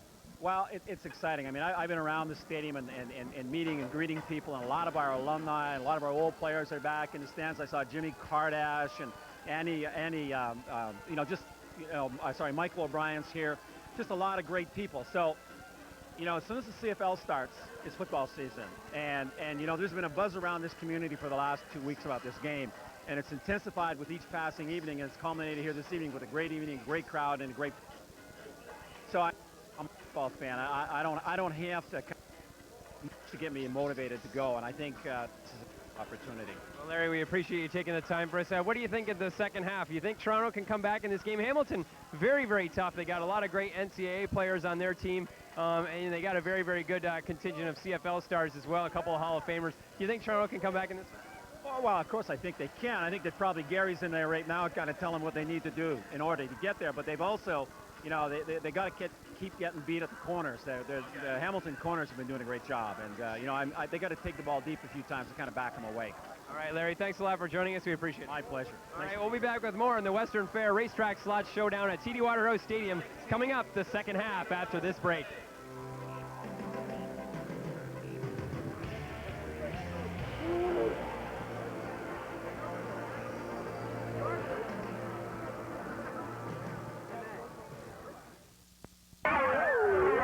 Being a super genius is just too much trouble. The scheming and designing and the attention to detail. Then there's buying everything and having to assemble it. And after all that, it usually doesn't even pay off. No effort required. Every night. Teletoon Retro. It's unreal. Cut through the spin and hype and get an inside line on the official version with Public Record. Healing begets healing. From parliamentary committees to national conferences, public hearings and symposia. Climate change is a major global issue. When people speak on the record, CPAC is there with gavel-to-gavel coverage of the country's biggest issues. We have housing problems in our community. From the opening statement to the last word, it's history in the making. It's the public record. Only on CPAC, Canada's political channel. The Supreme Court. Madam Chief Justice and Justices. 9 judges. We do have to get into the really difficult issues here. This case is a difficult one because of its subject matter. 1 final decision. It is direct liability, it's direct negligence, it's not vicarious. We have here a multiplicity of plaintiffs. Jurisprudence, Saturday at 8 on CPAC. Hey man, how you been? Ah, DVD. It's digital. Unbelievable sound. And I finally got to choose what channels I wanted from a whole whack of them. Of course, you took them all. Oh yeah. The storm, no interference, pretty sweet. Or just stick the satellite dish. It's right over there. Cogeco Digital Cable TV. Everything you need for the ultimate television experience without the dish. Game? Yeah.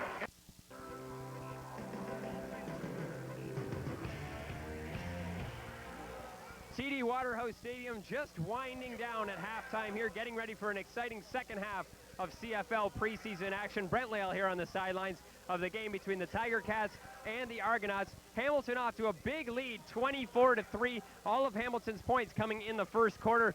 Prefontaine got a field goal back for the Argos in the second quarter to close the gap a little bit. Getting ready for the start of the second half. We'll see whether the Argos can come back. Head coach Larry Hayler said it could come back in the second half here if Gary Echeverry's Argos can get things together. We'll see whether they can do it. Let's send it upstairs for the call of half number 2. Great, thank you, Brent. Steve Foxcroft, along with Peter Martin and Clint Bubba O'Neill, and an interesting first half. And Pete, let's take a look at some of the stats. Well, if the Argos are going to come back, they got to find some offense, some instant offense. They really didn't look very good at all in the first half. Danny Mack, for example, was 10 of 13 for 152. Ballard, who started for the Argos, was 4 of 5 for 57, was intercepted once, and that cost him a touchdown. Hawley was 2 of 3 for 33, so they had 90 yards in offense. And in the press box here, everybody's saying, how can you evaluate a quarterback's arm when you're running the ball all the time? Argos very conservative on offense, 2 tight ends, etc. Harrison rushed the ball 11 times for 35 yards. For the call of the second half, here's Clint Bubba O'Neill. As Balderson will kick this ball off. It takes a hop at the 30-yard line.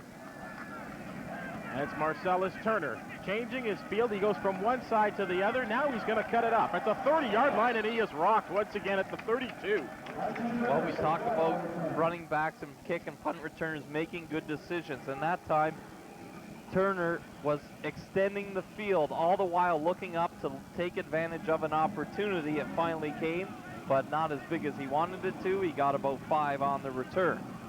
And we have our third quarterback now coming in for the Argos to start the third quarter, Michael Bishop, who was runner-up in the Heisman to Ricky Waters a couple of years ago. Or would that be 3 years ago, right? 3 years ago? 3 years ago, and Bishop has great athletic skills. I think the Argos would like to see him read defenses a little bit better.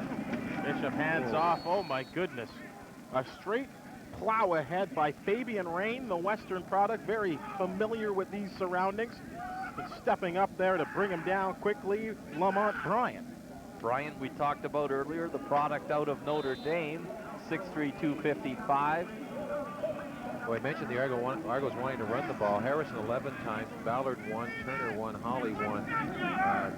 They just really ran the football the entire first half. And they start the second half the same way, Pete. Picking up 1 yard, 2nd down and 9 for Bishop. The mobile quarterback stands in there. Now he's going to try and make something happen.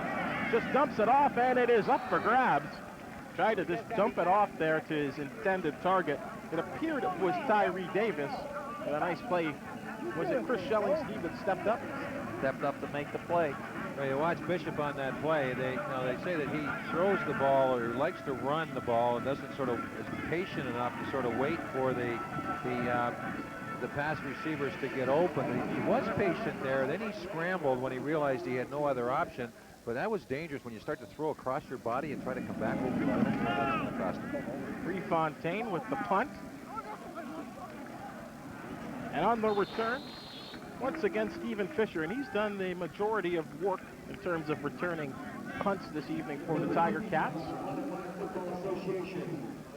And let's see who will be quarterbacking for the Hamilton Tiger Cats. It is Butchie Washington, and you've already heard the very successful line of Danny McManus. I'm sure he's in a coaching role of some sort right now. He might be over on near that bicycle, that training bike on the side, just loosening off like he was last week. So Washington, of course, we talked about him. His nickname Butchie because his father's nickname is Butch. His real given name was James. Oh, James throws, and it is, great cat fight. It is Spotwood. Boy, did he ever catch a break there. That ball should have been intercepted, and it looked like the defender thought he had the ball, and then the Hamilton receiver took it right away from him. Well, Spotwood did time with the Dolphins of the NFL and also the Cowboys, and looking to catch on here. We talked about it. Maybe one spot available in the receiving corps of the Tiger Cats, and catches like that will put your name on the roster. Second down and 1. Cats not successful running the ball, and on 2nd and 1 they cannot cash in. Trod Bugs loses a couple on that play. Johnny Scott was not fooled, Pete. Well, when you see a running back come up the line of scrimmage and it starts to stop and gets the quick feet, you know you're in trouble. That's exactly what happened to him, and ran into Johnny Scott. So quick 2 and outs on both sides of the football to open up the second half. And again, both teams trying to establish the run. Marcellus Turner along with Bashir Livingston awaiting the Osbaldiston punt. Osbaldiston hangs a nice, high, attractive-looking punt, and it will be taken at the 10-yard line by Turner. Turner hits the right-hand side. Oh, there was a clip, and Turner is on the run. Here is Turner at midfield, and that'll be it, but it appeared that there was a big-time clip. And the flags did fly, Bubs, and this one will be coming back. But again, Turner trying to make his own opportunities by getting to the wide side of the field and turning it into a big gain that will come back. Well, I tell you, the Hamilton Tiger Cats last week got stung by a pretty exciting young player from Montreal. That's for sure. 116-yard field goal return, Bubs, against the Cats last week, and they've done a better job on their special teams coverage unit in this ball game so far. So the Argos will start out inside their own 10 at their 8. Well, exhibition games are always fun because you got so many players. Like we got, what, 100 and some odd players? And all they have to do is put a guy out there with a number that we don't have. I don't know who is number 74. You run out of numbers, don't you? I don't know. I don't know who number 74 is. We don't have any record of that, and I'm going through all the papers here, and I don't know who he is, but he made a play. We will refer to him as Mr. X from now on. The guy who almost got the interception on the last play, and I can't find his number.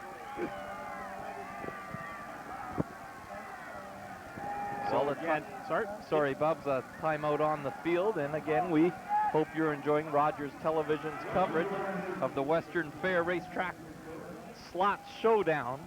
But it's next week when it all gets started for real, and it's TSN, the place to be.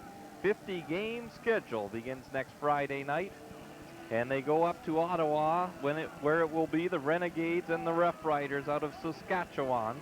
And after that, the doubleheader action continues as it's the Stampeders hosting the Edmonton Eskimos next Friday night on TSN, and it all gets started at 7 Eastern. And I believe the Argos are in Winnipeg next week, are they not? That's right, and hard place to start this season. Well, they only have 29,000. They'll only sell the place out, but football really come alive in Winnipeg. They run the football as they have most of the evening, getting the ball there. Pete, the Argos don't start their home schedule till July 23rd when they host Winnipeg back. No, they got Montreal. Montreal July 3rd, Wednesday, July 3rd. Right. It's their home opener. Next week they're on the road. That was Sam Zanders carrying the ball. That's his first carry here tonight. Of course, he only had a couple of days of practice with the Argos. We talked about him earlier. First player signed by the Renegades. First player cut here to try to fill the spot left by Warren Johnson because of injury. Backs in the odds. second down and 8. Bishop stands in the pocket, he throws, and it is over Mookie Mitchell's head. But again, Bishop looking pretty solid. The big athletic kid, he stands in there pretty good and continued his read the whole time and let the pocket just develop and form around him and just threw it a little too far for Mitchell. Now, I didn't get to see the game in Ottawa last week, so I don't know how to compare what I'm seeing here tonight offensively in formations and what they had last week. But I tell you what, if this is the offensive package the Argos are 7 days away from using in a league opener, they got a lot of work to do. I tell you what, it is so conservative, it's unbelievable. From the 51-yard line goes Stephen Fisher, and he's rocked at the Argo 51. So great field position for Butchie Washington to try and get something going for this Ticat offense. Good point, Bubs, on the 2-and-out exchanges now, 3 consecutive to open the second half. The Cats have picked up about 20 yards in field position on the punt exchanges. Well, this is the time now. It's very, very warm here in London as it was in Hamilton and Toronto today, and boy, the humidity is very, very high, and boy, the players have got to take a lot of fluids and just trying to get through. We got, what, 26 minutes left. Guys trying to get through here. Touch wood. Let's get through this without banging anybody up. Butchie Washington from the shotgun, pumping once, throwing. He's got a man. It is caught. Reception made by the ever-impressive Tony Miles, who I think is getting closer and closer to inching himself onto this football team. Miles and Spotwood, really the two guys that are fighting for that, I believe, that final position in the receiving corps. Now, where's that leave Aikens? Is he the guy they're trying to beat out? I think Aikens is pretty well set. I think it's a different, it depends on the ratio that they're going to use with the Canadians and the Americans. Mace Freeman lines up wide to the right-hand side of the formation for Butchie Washington.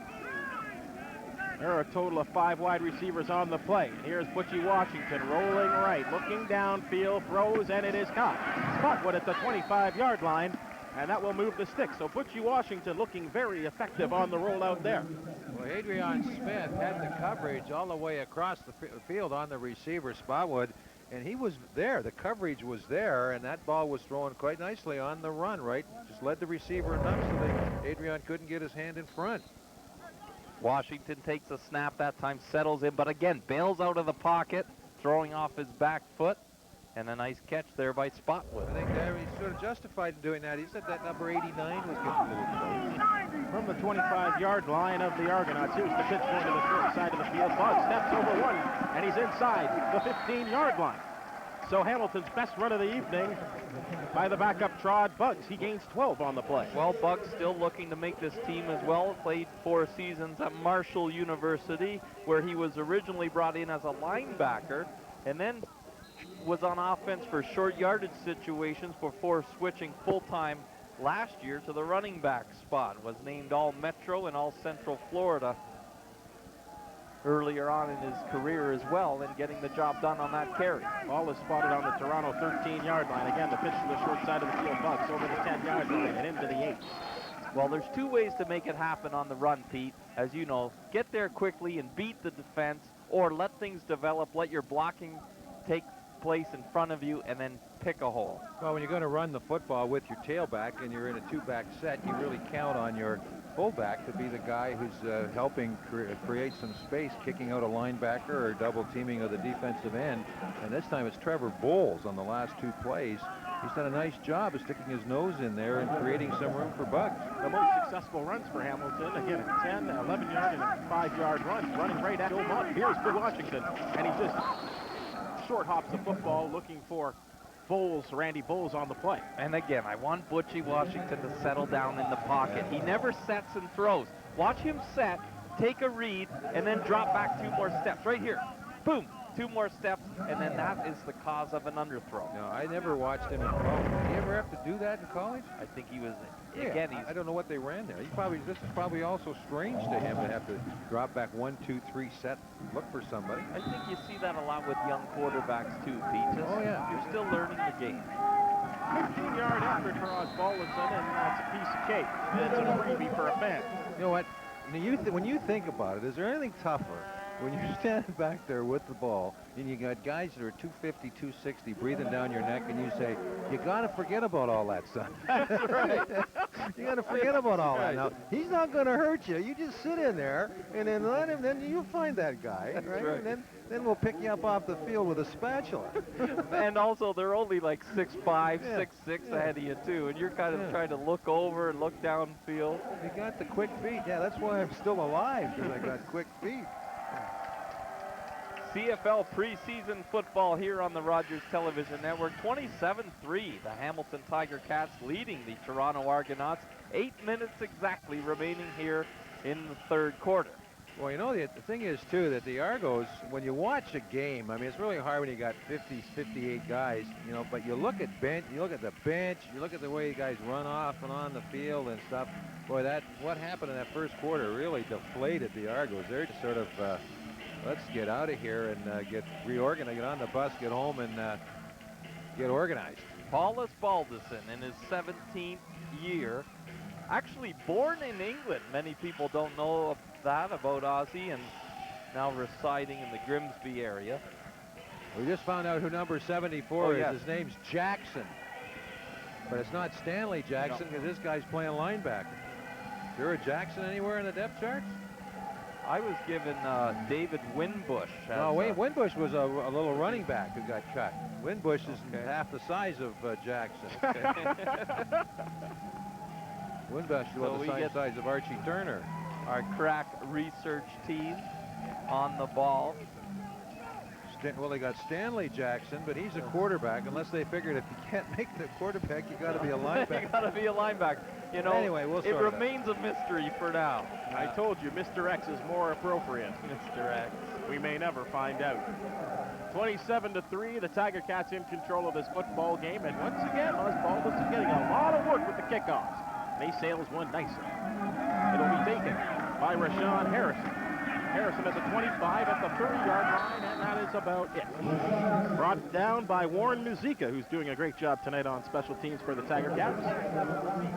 Well, that's the one thing that Gary Etcheberry went out and recruited a lot of good Canadian kids that can fill in on special teams, and I've always had a tough time with this one. Randy Skrzynski. Right. Okay. Matt McKnight. You've got Kevin Eben, some good kids that are going to really contribute on the special teams. Michael Bishop operates the offense from the 30-yard line, and better field position than they've had for their last couple of series, so they'll go straight into the shotgun. 5 wide receivers set, play action passing. Bishop with all day to throw. He throws down the right sideline, and it's incomplete. Well, he ever throw that ball a long way? He was knocked down at his 20, and the ball came down on the 30. Alfonso Roundtree was the intended target down the right-hand sideline. And watch this, Bishop using the play action and settles in. And as you mentioned, Pete, he's being unloaded upon as he releases the football. And that goes a long way intended downfield. Here. Nice setup, bang, man in his face. And look at that pass. That's an incredible pass. Just off his fingertip. He has got a strong arm. And Roundtree, 5'10", 185, muscling his way downfield to try and get open.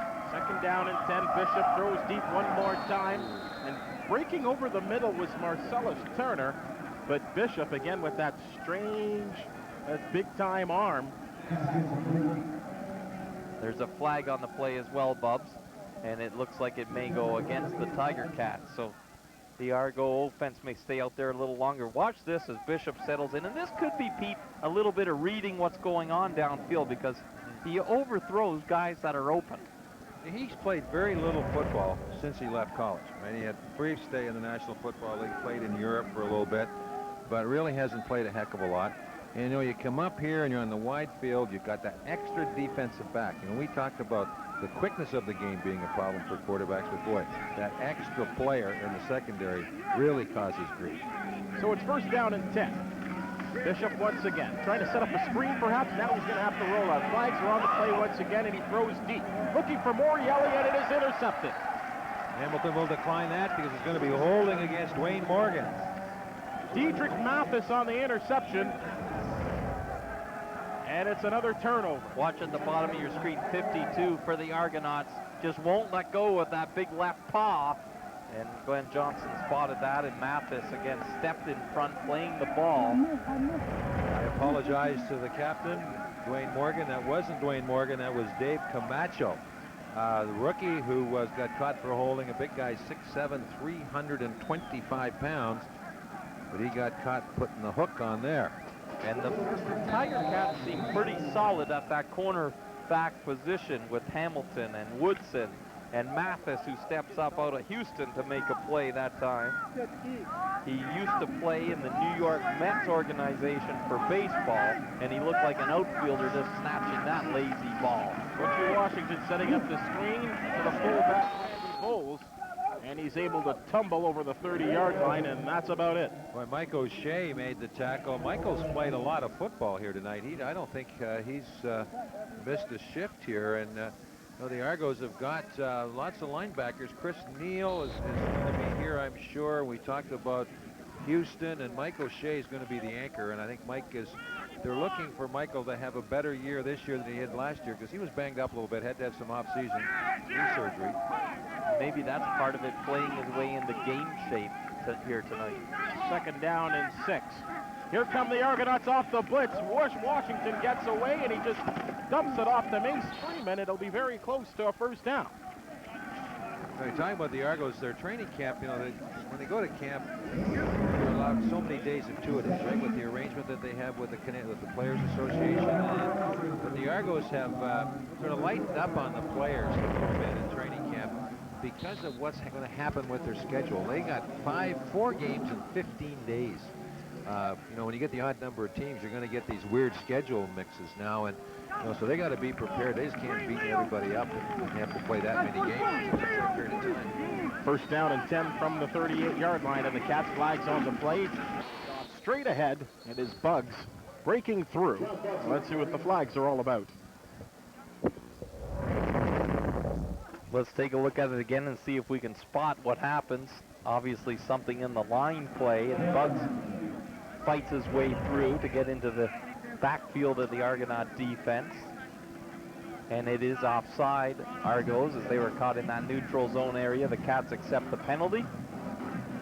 So it will be a 1st and 5 as they will scrimmage now from their own 43-yard line. I'm going to say it again, a free down, in my opinion. Boy, I like the ones, though, when it's 2nd and about a foot. They're the ones I like. That's a real 9 times out of 10, they go quarterback. Butchie Washington. 3 wide receivers to the short side of the field. He looks that way, and he just lofts one downtown to Spotwood. And it was too far. Good protection there, but there is a flag, and it's going to be holding. Maybe that's why the protection.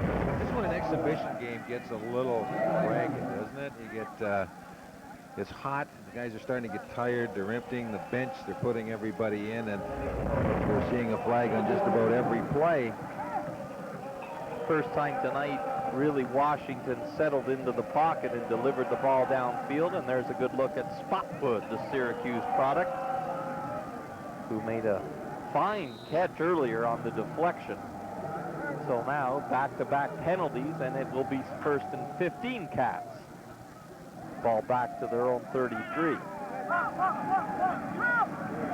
Washington sort of directing traffic right now. You'll have his fullback in here beside him. That's Randy Bull.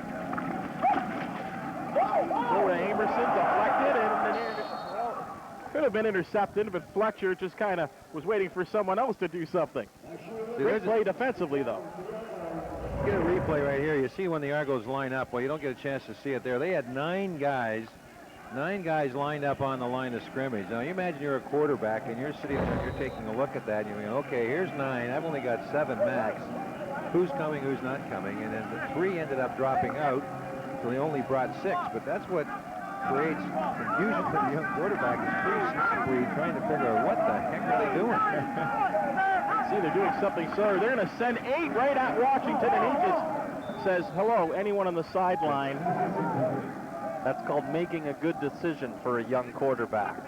Well, you look here, we see it here. They just outnumber you in the box. There's a man came right up the middle unblocked, and he did the wise thing. He threw it well out of bounds. He's entitled to do that. You can ground the ball as long as you throw it across the line of scrimmage, and he did a the wise thing there instead of trying to make something happen downfield. And that's a look at what the Argonaut defense is supposed to do. Outman them at the line of scrimmage and get in the quarterback's face. Balderson will punt this one, and it's taken at the 40-yard line. It's Tyree Davis trying to make something happen. He escapes one tackle, and then he is dragged out of bounds. Cal Walters in on the tackle. Hitchcock as well. Hitchcock, of course, his father, a former announcer at the Ticat games, and went down to Weber State and has been around about 7 years now and performing very well, captain of the defense. You don't remember, you guys aren't old enough to remember the days when you couldn't block on punt returns. Do you remember that? Well, people told us about those, Pete. My dad told us about those days. Well, that last play right there looked like that. Like Tyree, what's going on? Tyree Davis is back there, and there's 6 guys. There are 5 Tiger Cat guys all around him. I mean, there's supposed to be somebody down there knocking people down. You're entitled to block people. But you know what? Remember Ronnie Howell, great Hamilton Tiger Cat? He was with us with the Argos. He ran 2 back in the season. You ran them back for touchdowns, and it was 1 against 12 because you couldn't block. Incredible. Yeah, wow. I'm sure he had a few moves. Timeout on the field. You're watching Rogers Television's coverage of CFL preseason football. The Western Fair Racetrack Slot Showdown. Steve Foxcroft, Pete Martin, and Clint Bubba O'Neill. And again, a reminder that it all starts for real kind of tomorrow when the final cuts are made, but on TSN, you don't want to miss this next Friday night. Tune in to Wendy's Friday Night Football.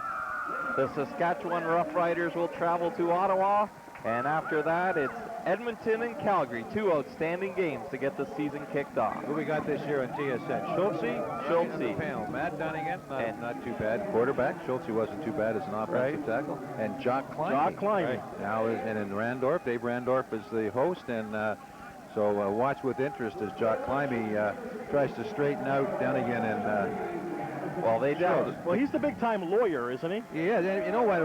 Every receiver, every good receiver that I've known and met thinks he should get the ball every play because he's open on every play, right? And he'll never, a good receiver will never say he ran the wrong route or, whatever. It's always the quarterback's fault. So it could be interesting to listen to Dunnigan and Klimey when they get going and start analyzing situations. And then Schultze, of course, who was never called for holding his entire career. Bishop on the run, and he just dumps it off, and it is too far for Mike Morielli. Little play action, moving the pocket, throwing the ball on the run, and Morielli running an out pattern from the slot. That's sort of the play they like, the fake they like to run with Jenkins last year, just to hold everybody and then try to get the linebackers to sort of step up to create some spaces. And that's exactly what happened. You saw Matajasic there just freeze for that 1 second, and then you give Bishop a head start. Well, you're not going to catch him. 2nd down and 10, 3:15 left in quarter number 3.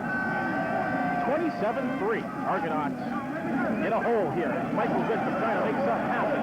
Trying to deke out a defensive lineman. He does a good job, and then he bounces across the 45-yard line, but he will be short of a first down.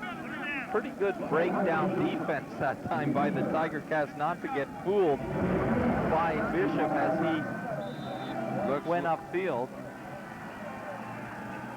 Look at how he's carrying the ball. Woo. A loaf of bread. Oh, come on. You don't like that. Oh, got to tuck that thing in. You got to tuck it in. Maybe he's got huge hands, but you just can't be running and trying to beat tacklers holding the ball out there like that. Having Fields a good job out of Auburn in coverage that time. Former Carolina Panther. Fields is another guy that Don Southern and his defense, they really, really like. Hey, it's a fake. Maybe not. Prefontaine gets away a bomb, so Spotwood will go all the way back to his own 8-yard line, and he reverses into the 2. Changes his direction, he's at the 10. And then down at the 15-yard line. Great tackle by Orlando Bowen.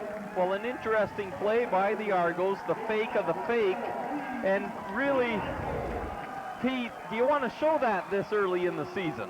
Well, I'm not sure in a situation like that where Prefontaine has the right to do that on his own. Like if you see, sometimes the coach say, okay, if you see something, if that side of the coverage team is taking off before you're kicking the ball and there's something there, then you go take it. to me, to try that, and if it's not there, then you just kick it at the last minute.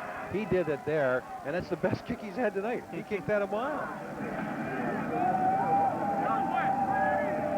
So a quarterback can change for Cats. Pete Gonzalez off the play action. He's got a man. He's wide open. And on the run goes Tony Miles. Count him up, Steve. How many yards for the touchdown? My goodness. 5 yards. Inexcusable that a wide receiver gets that wide open. I would think there might have been a blow in coverage. Is that a fair assessment? You know, I tell you, he was so far open, it was unbelievable. But when you have there's that number 74, Jackson. He's out there talking to Martavius Houston. I don't know whether he's involved with that or not, but Steinhauer is out there. Pee Wee Smith is out there. So someone completely messed up the coverage, and he was wide open. Whoever had, if they were in zone, whoever had deep outside sure didn't get there. Tony Miles is making a name for himself, and we talked about him earlier. He was a very late cut with the St. Louis Rams, and you know, with the Rams style of offense in the National Football League, you don't even get a look-see if you don't have speed. That's a run-and-gun style for sure, Bob, because Ozzie puts it up and through. But, you know, I gotta question something here, because that same play went for big yards last week against Montreal. How can a guy get that wide open? Is that a little bit of a sleeper play that the Cats have put in, and Miles just hangs out at that sideline and maybe fool the defense that way a little bit? Well, the sleeper play is illegal because you have to come in to the huddle and go back out and line up. You just can't go and stand out there, right? So there's no deception there, and that goes back to the days of Bobby Simpson, the guys who used to run off. We're going to see a replay here and see if we get a wide enough. Well, we don't get a wide enough look, so we're not going to be able to see what's going on. Was here. The play action that good? No, it's just, see, there's a guy here. Looks like he's trying to get the deep outside. And I just think it's weird how he gets so wide open 2 weeks in a row on a similar play like that. And was it late in the game? Early in the game. It was their first touchdown last week. But, Bubs, how about for Gonzalez? He comes in and looks pretty good. Looks pretty good throwing his first pass of the evening. I didn't have enough time to say he'd entered the game before the ball was 50 yards down the field. And the Cats extend the lead to 34-3. So once again, Osbaldiston will be kicking off. Will Ozzie get too much work tonight in a preseason game? Are you kidding me? How can a kicker get too much work? Turner breaks it! Across midfield! He's on the run! He's got speed. On the feet! And it's going down! Touchdown! Toronto Argonauts! Marcellus Turner breaks the big one. So big play for big play. It's blow-for-blow action here at TD Waterhouse Stadium. Well, you watch the replay here. He didn't mess around. He got the ball, and he turned upfield, and he runs in a straight line, right? No zigs, no zags. He just got a couple of blocks and just ran right by everybody. The last guy who had a chance was Jermaine Romans, and he left him sitting. 90 yards on the play. The toughest hit on that play was umpire Billy Higgins, who got ran down by a Cat coverage guy, and he hit the deck, but nobody laid a finger on him. As you said, Pete, right up the gut, too. Good. For the second week in a row, the Cats give up a big return for a major score, and that could kill you. The only difference last week, if I remember correctly, the guy got to the sideline, got outside, got to the wall, and got down the sidelines. Here, it's just bang, right straight up the middle. So much of it, Pete, is you don't really have to knock your guy down. You just have to occupy him enough, tie him up, and let your guy run by him into the open space. And we'll see this again. We're going to take another look at it here. He fields the ball cleanly right there, then a little hesitation, and wham, right there. The original wall got taken care of, and then Jermaine Romans is a pretty quick guy, too, and he just left him behind. Jermaine Romans was with the Argo Tramp last year, was he not? And he was trying for a spot this year in the secondary. Another Canadian, I believe out of Acadia. So we saw Keith Stokes go the distance, go 116 yards, as we talked about, Steve. 116 yards against this Tiger Cat special teams. And this one, 90 yards. Long kick returned by Marcellus Turner. So something for Argo fans to cheer. 34-10. And an opportunity for Prefontaine to kick off this time. Let's see if we can go 3 great plays in a row. This one will be responsible by Stephen Fisher. Stephen Fisher's across the 35, and then he is wrapped up at the 37. Some good drive starts tonight on both sides of the football. Only a couple times the teams have been pinned back in their end zone. And with 1:09 to go here in the third quarter, it's 34-10 as we look at the run back by Fisher again. And you see there, you don't have to knock your guy down. You just occupy him, tie him up, and then let the guy with the football make the read of what's going on in front of him. Well, you know the guys that really earn their pay are the wedge breakers, the guys that are the first guys down. Yeah. I mean, they go down and just have no respect for their body whatsoever. It's just go in there and lay it on the line.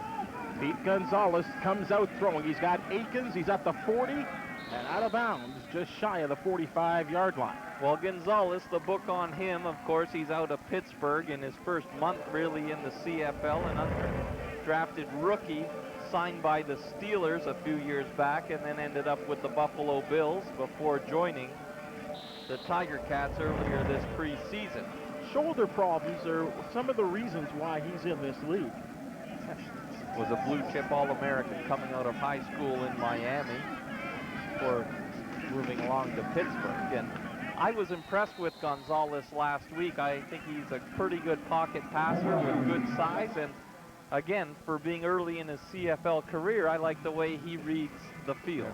Well, they only have the 3 quarterbacks. There's no one else around, is there? Right, that's it. So they're going to keep the 3. So looks like Ronnie Lancaster's protecting himself pretty well with.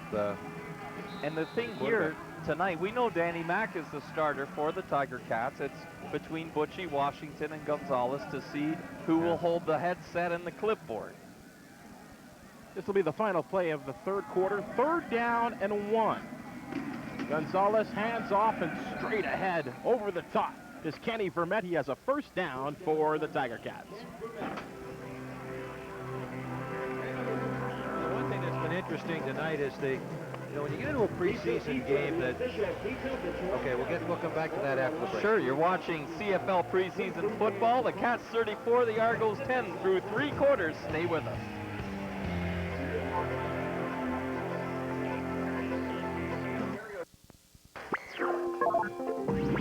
Edgy music, British sitcoms, movies as short as my attention span. Me, my couch, and any hot actor I want for the weekend.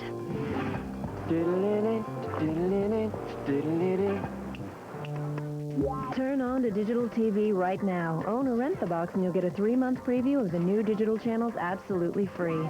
Kojiko, keeping you turned on. Cut through the spin and hype and get an inside line on the official version with Public Record. Healing begets healing. From parliamentary committees to national conferences, public hearings, and symposia. Climate change is a major global issue. When people speak on the record, CPAC is there with gavel-to-gavel coverage of the country's biggest issues. We have housing problems in our community. From the opening statement to the last word, it's history in the making. It's the Public Record, only on CPAC, Canada's political channel. I don't believe it. The Proud Family. I keep it real. Excuse me. Come on, be honest. Wait a minute. I have the 2 most coolest parents in the world. It's a deadly combination. Wow. Time to have some fun. Hey. The Proud Family. Weekends at 4:15 on Family. The Proud genes continue. Hi, sweetie. Smile for the camera. Show Grandma the cake you're making. She's going to be so happy to see you. Macular degeneration is the leading cause of blindness in Canada. It can destroy your central vision in a few short months and the ability to see the faces of those you love. If you experience any change in vision, consult your eye care professional.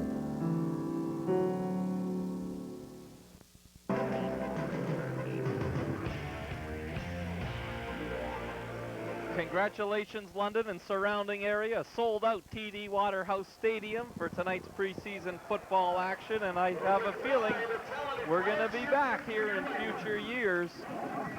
A great foot put forward here tonight. Good to see Larry Hayler at halftime along with Pinball down with Brent Lale. And Coach Hayler cautiously optimistic heading into this season as well. We start the fourth quarter, and here's Clint Bubba O'Neill. From the 51-yard line, it is Jared Smith up to midfield. Flags on the play. And again, an opportunity for a lot of the coaching staff to start seeing some of that marginal talent. This is where it really has to come out in the fourth quarter. Well, they have to make their cuts tomorrow. They got to come up with 39-plus practice roster. The guys who can make the team right now and people who they think have the potential with some time could make the team. And now it's the guys on special teams who are going to get the look-see at this point in time. But I was going to make a comment before the break that the Hamilton Tiger Cats look very prepared tonight. We talked about the Argos coming up with this blitz package and all the pressures. It seemed that they were calm, cool, and collected, seemed to know exactly what was going on, was able to pick up. The receivers read all the blitzes and so on. They did a nice job. I guess they spent a lot of time looking at the film this week. Gonzalez off the pump fake, and he just throws out of bounds. And nothing to be gained on that play on first down. Intended for Ken Vermette over on that sideline. Here's a look at it again, the quick little pump fake as you mentioned, Bubs. Well, they still got Mike O'Shea is still in the ball game, and Johnny Scott, so they got some of the veterans. Joe Montford is still in, so they're getting the veterans some more playing time to get their conditioning level, if nothing else, up. Second down and 20. Gonzalez directing traffic. He has three wide receivers to the wide side of the field. Looks that way. He's got a man. Short gain on the play and trying to make something happen is number 83, Jamie Elliott. No, Adrian Smith, the cornerback, came up to make the play, and so the veterans are, you talked about emptying the bench in the fourth quarter. The veterans are, maybe Etch is saying, look, guys, you didn't do it in the first half. Now you're going to do it in the second half. Coaches have been known to punish guys, you know, if they don't think they're playing all that well. Elliott, a fourth-round selection in the college draft this year after 4 seasons at the University of Calgary. Alfonso Roundtree and Tyree Davis await this punt at the 20-yard line, and it's another bomb by Osvaldison, and he angles this one out of bounds at the 15-yard line. A solid punt. Ozzy looking pretty sharp tonight.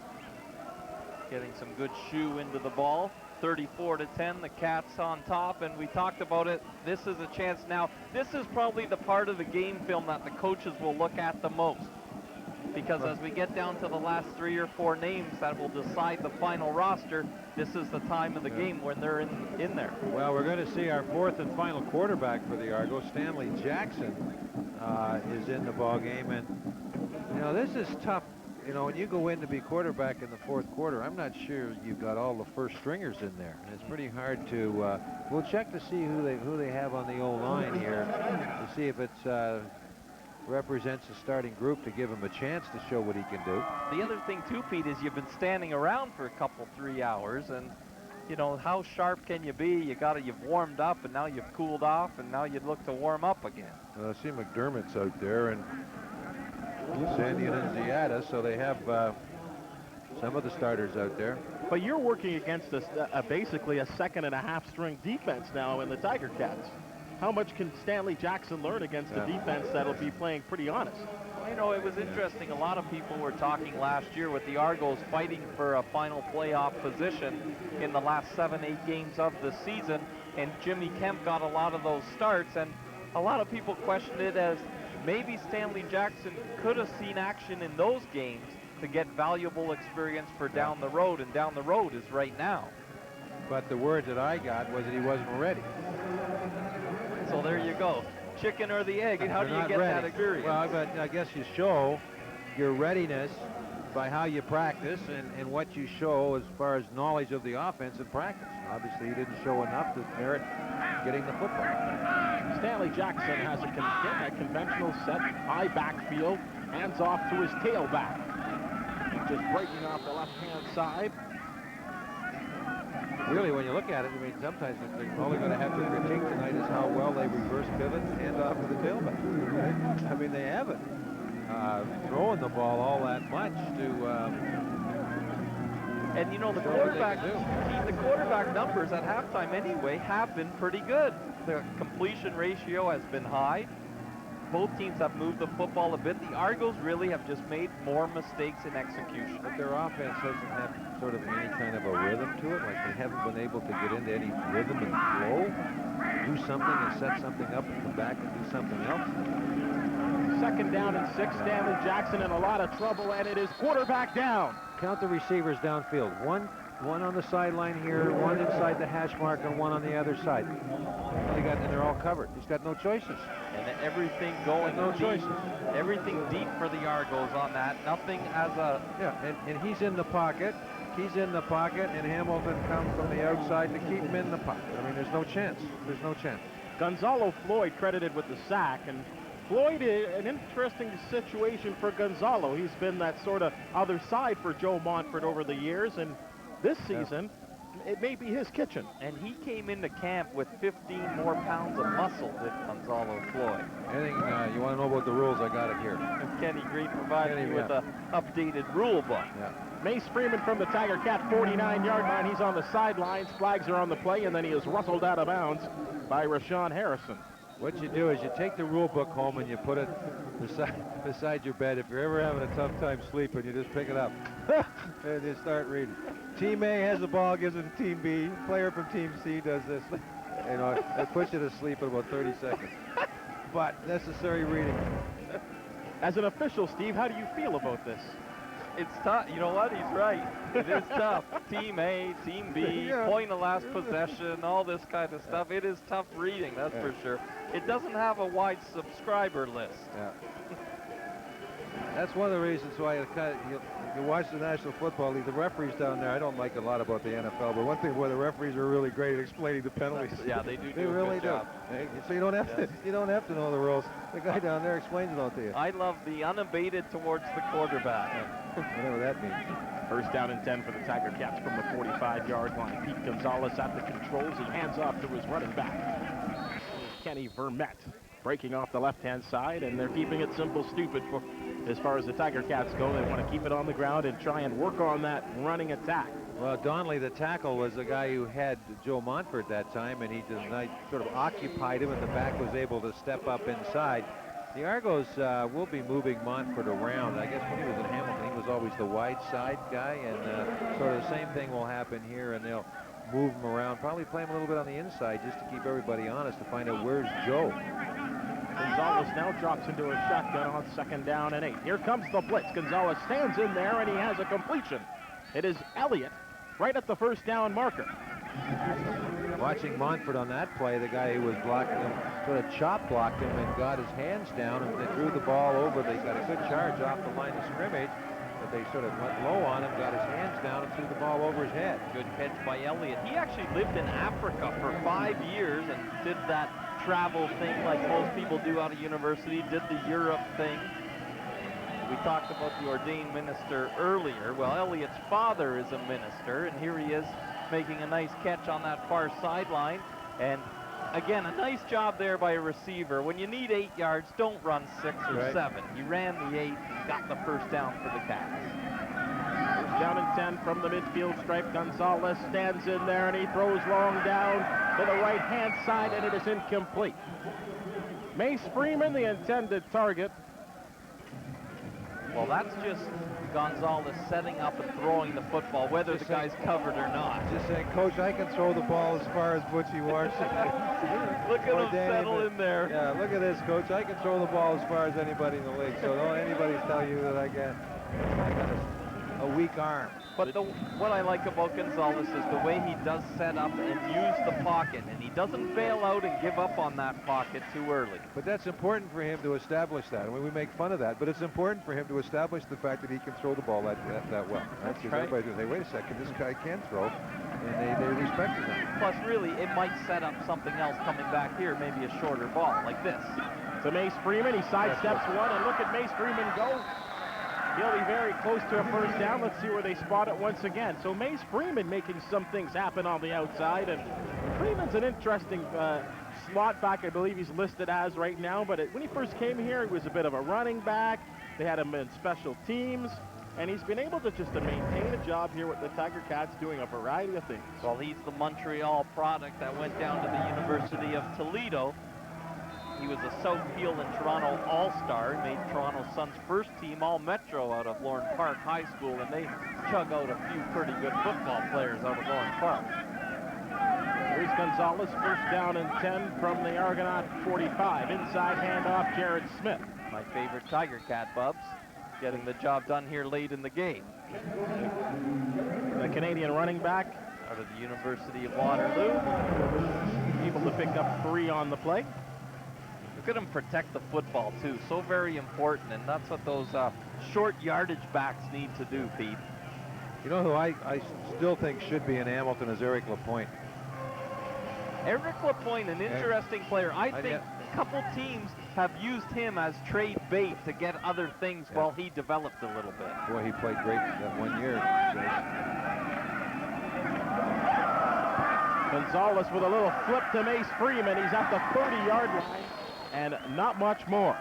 Michael Fletcher stepped up and gave him a shot, but not before he picked up another first down. That play ended up as a shovel pass, and I'm not too sure if that's the way it was designed because Montford was in so quickly. I think it was a shovel pass, but a great improvisation by Gonzalez to be able to pull it off after he got away from Montford and picked up the first down. But there's that dimension that we were talking about when you look at Danny McManus, what he can do, and then when you bring these other two guys in, what they can add to the offense. First down and 10 from the 31. They go right back to the green.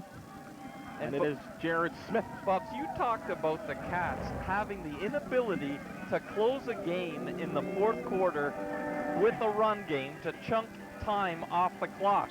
And we're seeing a little of that here on this possession. The clock is tumbling down. They're grinding out first downs. You see Gonzalez running his huddle efficiently and getting his team up to the line. Well, he is orchestrating a very attractive-looking drive at the moment. Second down and 5, but they have to convert here. Gonzalez looks left. He throws left. He's got Trevor Shaw, and it is batted away. That is a fantastic defensive play made by Orlando Steinhauer. Boy, that looked like 6 to me, and then all of a sudden Steinhauer, the very last minute, was able to get his hand in. This is a good throw here. Just a little bit, touch of a play action, no hesitation. Does the hand come in there? That's just hand-eye coordination, and you got to either play it as if it's going to be deflected, or you got to play it straight. That time Shaw played it for the deflection, and the ball came through, not being tipped. Steinhauer, he's an all-star in my opinion in the defensive back. A 39-yard effort, and this one is through once again. So Osbaldiston, whether it be from the place kick, the field goal, or the punt, he's having a great evening. See, the one thing about Steinhauer, glad to have him, he can play so many positions. Right? I mean, he can play the rover. Like last year, he played back here where Hitchcock was playing, the rover spot. Tonight he started at the corner, right? He can play inside safety, so he's a very versatile guy. And I tell you what, he's a good athlete and a good team guy as well. He's one of those guys that goes down and tries the NFL and then becomes a late cut and a super addition coming back to a team in the CFL. 37-10 our score. Well, you know that rule that like you lost your middle linebacker to that rule. Lamar this year, right? Yes. 1 year, first year guy, right? Signs a 1 year contract, goes into his option year, window, jumps, right? And Saskatchewan lost a couple of guys that way. I'm not too sure whether I like that rule. I mean, you take a guy like Mike McCarthy or any other director of player personnel, you go down, you do your work, you find the kid, he comes up here, he has 1 good year, he's gonzo, right? And it was kind of refreshing that, who was the middle linebacker? Simpson for BC. Right. Turned him down, said, I'm staying. Said, I'm staying. He's not going, so. I think if you're a young enough guy, though, do you not have to try that at least once? Oh, I mean, you can't blame the players. Yeah. I mean, you can't blame the players. I mean, gee, the amount of money they're making here. I mean, you guys go down there and get that Canadian constant salary here and a signing bonus, right? Mike O'Shea even tried it, Pete. Yeah. You know, he signed, grabbed some dough. Grabbed a signing bonus. Eagles. Okay, J.P. Darch, who played with us, he's a strong snapper for Seattle. I mean, it's unbelievable. He's playing now. He's a third-year veteran. What's he making? What, $450,000 U.S. to snap the ball? That's all you have to do. And you can't deny anybody the opportunity to go down and. Quickest way to become a millionaire is grab 700,000 U.S. yeah. Or the quickest way to become a millionaire is buy the Argos and start off with 9. That's been said too, but 6:58 remaining in the fourth quarter, and the Tiger Cats in full control of this football game, 37-10. And I've said it before, and I'll say it again. Now, is Balderson ready to kick off? He's had plenty of opportunities this evening. He hangs this one up. It'll be short and returnable. Into the hands of Harrison. Harrison stutter stepping, trying to break a tackle, and he ends up being floored at the 30-yard line. Well, he showed good balance, though, to take a few hits and stay on his feet. Watch this again, and watch the extracurricular stuff. You can tell the guys in the ballgame now because they're hitting right to the final whistle. Well, he slowed down there, and that's when you get popped, when you don't just have to drop your shoulder and fire up into the hole there. But this is a point in time right now where the players have to really be cautious now, button your chin straps, and we've only got, 6 minutes and 50-some-odd seconds left. This game is out of hand. And but boy, you got to play with full intensity right to the very end here. So to the line of scrimmage goes Stanley Jackson. He has one running back in behind him, 5 wide receivers on the field, and he will be passing, and he throws the short one, and it's by Talbot. You got to make those catches, and again, you'll want to make them starting this Friday night coming up on TSN. It's Wendy's Friday Night Football as we see that play again, the quick slant in. TSN's coverage begins a 50-game schedule, and it's Saskatchewan and the Renegades, and then Edmonton and Calgary. There's a kid I'm looking forward to seeing, Jason Moss of the Edmonton Eskimos. Kind of the guy, he battled for a starting spot, and he's got the deep arm. He can really chuck it downfield. Jackson trying to make something happen on 2nd down and 10. Straight drop back, throws to Talbot. Talbot got this one. He's into Hamilton territory. Well, spotted at the 41. Great confidence to go right back to him and let him prove what he can do. Actually, English. Andre Talbot from Wilfrid Laurier University. The first one was too easy. He was lined up on the outside, ran a little quick post, and he was so open, and he just batted the ball down, fought the football, that time out of the slot, right down the seam, and ball was beautifully thrown, and I guess he just likes to make the tougher catch. Don't give me the easy ones. I want to make the tough ones. Big play for the Argos. Chains move. 1st and 10 from the Cat 42. Jackson right back to the passing attack. He throws it to Talbot at the 30-yard line, and another 1st down. Well, that time he goes right back, and they may run the same play. And again, the toughest pattern in football to defend, that quick slant in, Pete. Well, they're working into the short side of the field where things happen a lot quicker there, and it's good offense because you don't have to throw the ball all that far to have success, and they're working against a young fellow out there named Fisher, and they're 3 times in a row now they've gone to his area. Fisher getting a lot of PT tonight for the Cats on special teams and now at the wide-out defensive position. From the 29-yard line, here comes the blitz looking at Jackson. He's going to tuck it underneath and run. He's at the 25, and that's why sometimes you just want to take a slide. But Butler. Dwayne Butler said hello. That's about it for you, Stanley. Well, the Argo running back, Harrison, was out there, and when he realized that the quarterback was going to run with the football, he turned around and tried to make a play on Butler, but boy, that's a highlight reel tackle, that one. Yeah, Butler out of Illinois State, 6'203", but played all of that. Again, you got to get low. The guy who gets lower is going to win the battle. That's the one thing I can't believe, how big the guys are. They're huge, aren't they? When you take a look at the offensive line, it's unbelievable. Yes. They are. And, you look at we're talking about this Dave Camacho, 6'7", 325. John McDermott, who's trying out with the Argos, 300 pounds. Even Jude St. John's pushing 290, 295. I mean, it's just incredible. But on the other side, I want your opinion on this. You got huge offensive tackles, and they usually end up blocking rush ends. Like Joe Montford's 225. Who has the advantage or disadvantage? A 225-pound rush end going against a 6'7", 325-pound tackle. Who has the advantage? Who has the disadvantage? I take the quicker guy myself. Then why do you have all these great big tackles? I mean, exactly. You're going to have all. If you get to be 325 pounds, you can't be as quick on your feet as a guy who's 250, right? But the unusual thing is, with today's athletes, there's a couple of 325ers out there that have incredible speed.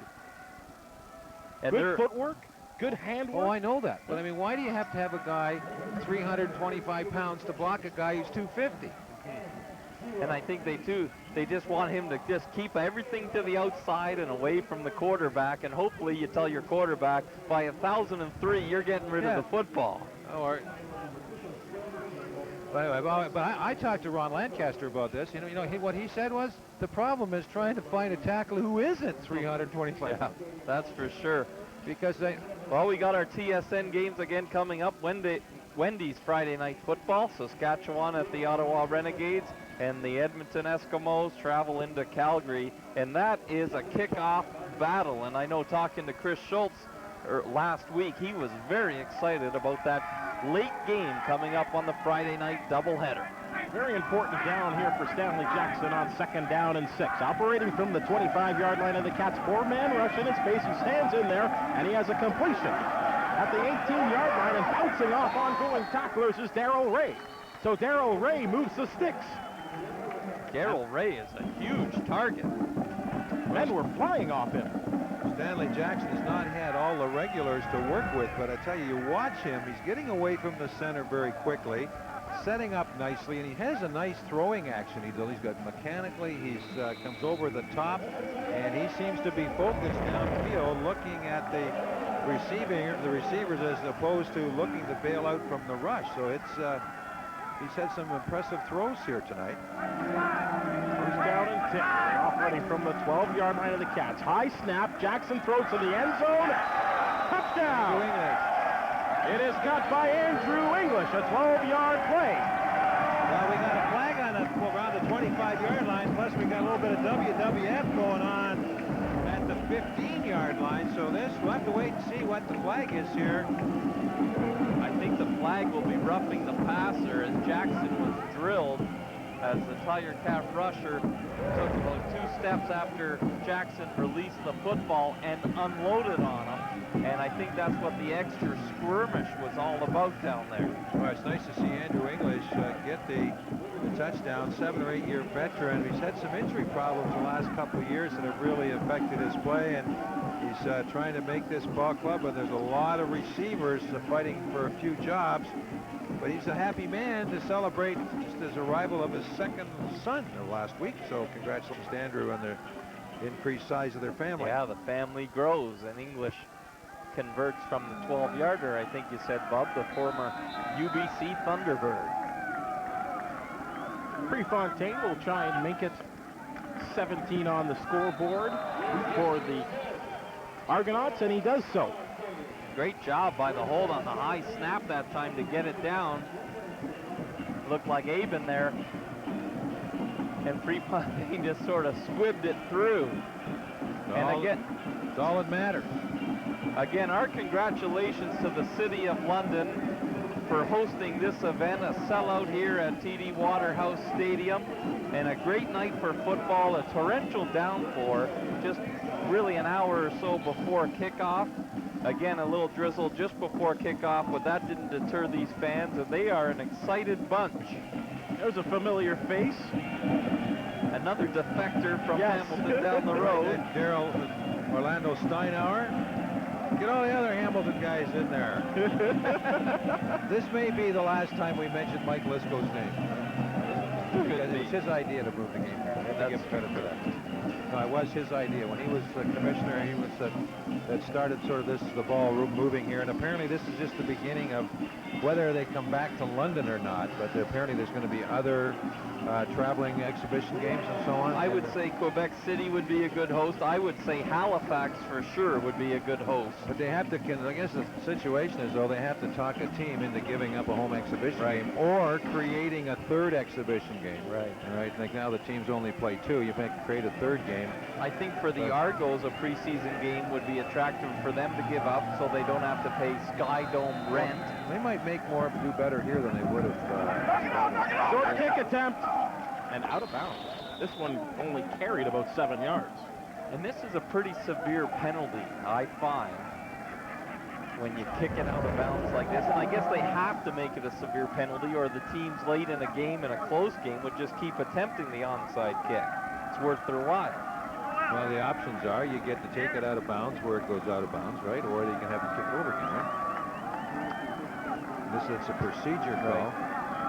It's exactly what it is. So Prefontaine wasn't even close on that one. Cats will get it just outside their own 52. And we haven't seen Hewitt play, the backup kicker for the other kicker for the Argos. Haven't seen him. Prefontaine all the way. Hamilton, they don't even bring in any kickers, do they? So no, they don't bring anybody else. It's Ozzy by committee. Yeah. I think that's a credit to him too. And like he's gotten better as he gets older, isn't he? I think about 2 or 3 years ago he recommitted himself to the game and his level of fitness and so on. And plus too, he got through a few injuries that occur. So for Gonzalez, as we reach the 3-minute warning now, it will be interesting to see if they play this out or if they just go with a regular set offense to see what Gonzalez can continue to do. I think they still have to convince themselves that they can run the football, this Tiger Cat team, against a very aggressive, strong Toronto defensive line. They still have, at least in my opinion, they have to prove that to me, that they can run the football. And Pete, tonight on the Argonauts side of the football, the biggest question mark was at quarterback, and has any of that been settled? Well, in the first half, they handed the ball off so much that, it's really hard. The only guy who's really got a chance to fling the ball has been Stanley Jackson here in the fourth quarter. They've thrown the ball more. I guess the score indicated the need to do that, I guess, to try to make it. But right now, I would rank Stanley Jackson's performance as number 1. I'd put Bishop number 2. Right? I thought he threw the ball when he had the opportunities. And Ballard, who started the game, I think it's really hard. If I was a quarterback, if I could be guaranteed that I'd have first-string guys playing with me, I wouldn't want to start the game. I wouldn't want to start an exhibition game. Right. I think you got an advantage in a game like this coming off the bench, right? Because you see what they're doing and all that sort of stuff. I like Ballard's pocket presence. I think he looked pretty good. He looked pretty poised in there. And again, as you mentioned, though, he had the starting unit. That's for sure. Probably more so than the other guys. Well, they'll decide what to do with Jack Hawley. I would imagine that he would be let go or whatever, and they'd put Ballard, Bishop, and Jackson will be their 3 quarterbacks, and then they can. So the starting quarterback position here could be kind of a project in progress, if you want to call it that. To extend the point, I think there was a lot made of the situation between Kerwin Bell and Jimmy Kemp last year that many people around the league said the Argonauts, they have to figure out who their starting quarterback is. A year later, to me, it's like they still haven't figured that out. Well, it started with John, who was it, Hewart. He didn't tell his quarterback who was going to start till 20 minutes before kickoff. And that was on a good game, right? That was in the days of Barker and Kemp. But the one thing that I would, you have to make the judgment call, when you get a keeper. And I don't know how you decide when you got a keeper or not. If Bishop is the keeper, if he's the guy that's the potential superstar or whatever, then boy, you treat him with kid gloves, man. You don't do anything to destroy him. And that means putting him in and getting shelled. Pete Gonzalez, straight drop back. He's got a completion across midfield. And that is cut by Brad Coots, the slot back. Who were the 2 quarterbacks that played when Danny Mack got hurt a year ago? Who were the 2 quarterbacks that played? Well, Cody Ledbetter was the backup, but he was gone. Who were the other 2 guys? Never heard of again, right? Yes. Never heard of again. No, and they were ruined. They were ruined. Argos came in and just tore a strip off them, and they never recovered from that. And, well, yeah, that's right. Ledbetter came in there and broke his leg. Yes. These two kids came in, and then the Sky Dome was the first game. And then the second game was in Hamilton, and both of them that was it. They were out of football.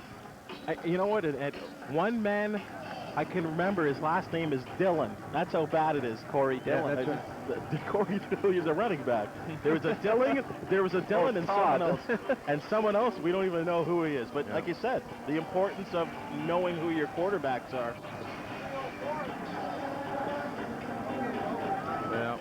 Pete, an opportunity to have a look at what's going on in the Eastern Conference. I mean, an opportunity as the season approaches.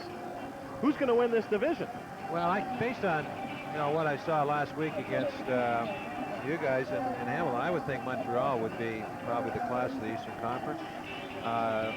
You'd have to pick Ottawa to finish fourth. Obviously, I don't think they're going to expect to do any better in their first year. I was prepared to say the Argos and Hamilton would be fighting it out for, second place in the East. But I tell you what, the Argo offense, what I've seen here, really has a lot of work to do. I don't know whether they just got stuff that they don't want to show anybody or whatever. I don't really know. But I tell you what, and their defense, really didn't get the job done either. So there's not a lot to take out of this game from an Argonaut. They take Turner's long return. That's a highlight. But in the play of Stanley Jackson late in the game. But I tell you, in the first 3 quarters, there's not a heck of a lot for you to take away from this game that's going to make you feel really good that they're going to tear apart the Eastern Conference. Out west, do you think Winnipeg has a chip on their shoulder? They're ready to take the next step?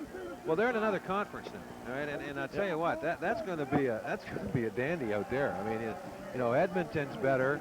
I think it's going to be a dogfight with Edmonton, Calgary, and Winnipeg. BC, I'm not sure where they are, and Saskatchewan still have a way to go. I mean, they got Nealon Green. We'll see if he can get the job done, whether they got a running back or not.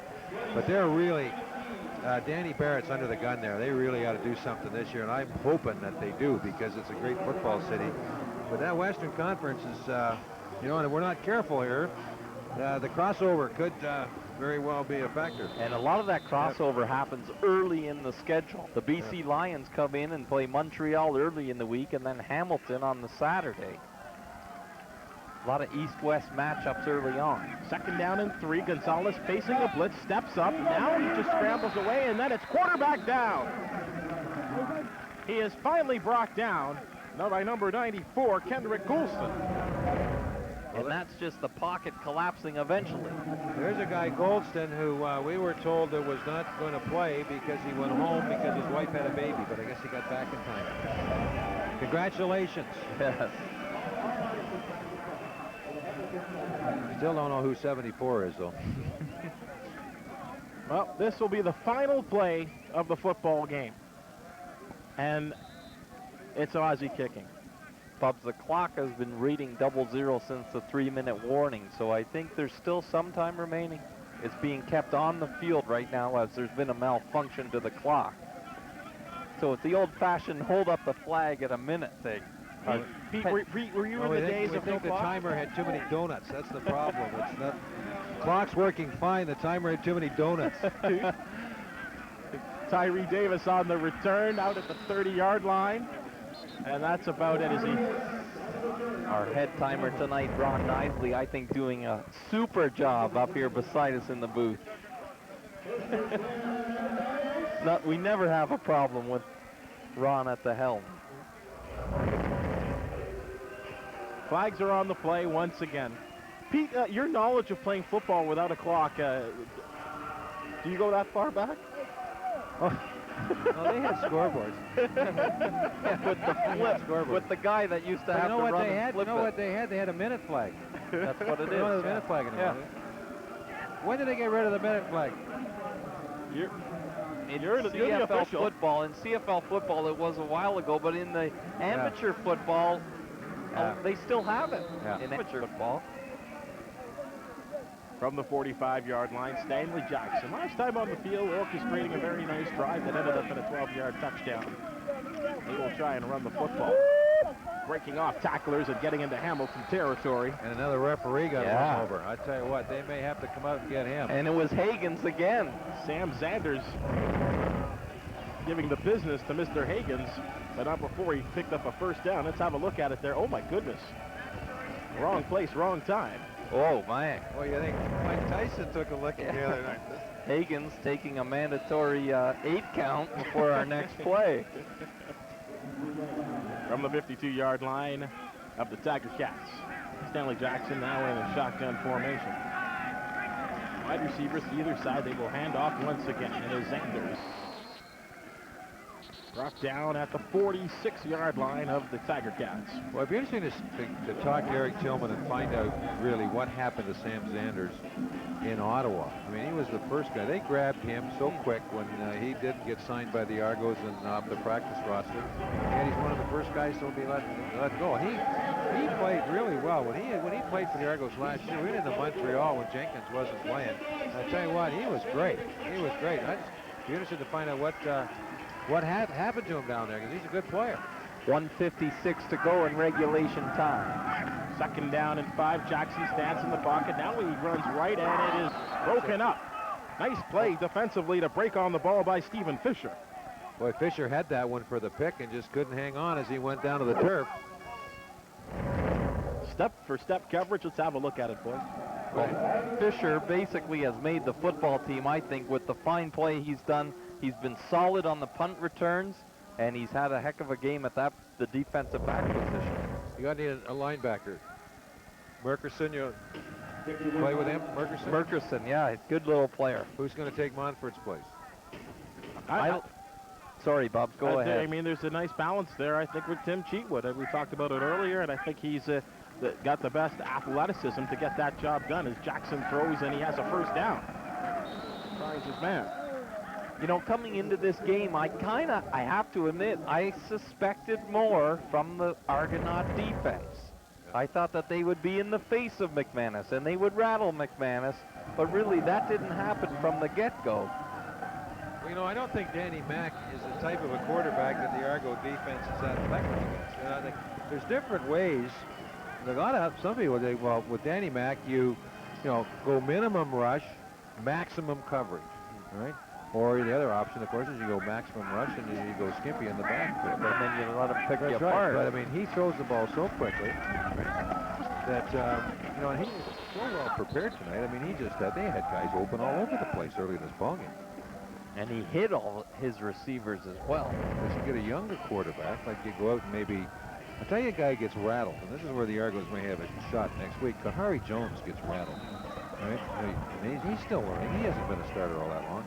But he gets rattled, where you don't rattle with Danny Mack. I don't think you rattle Anthony Calvillo anymore.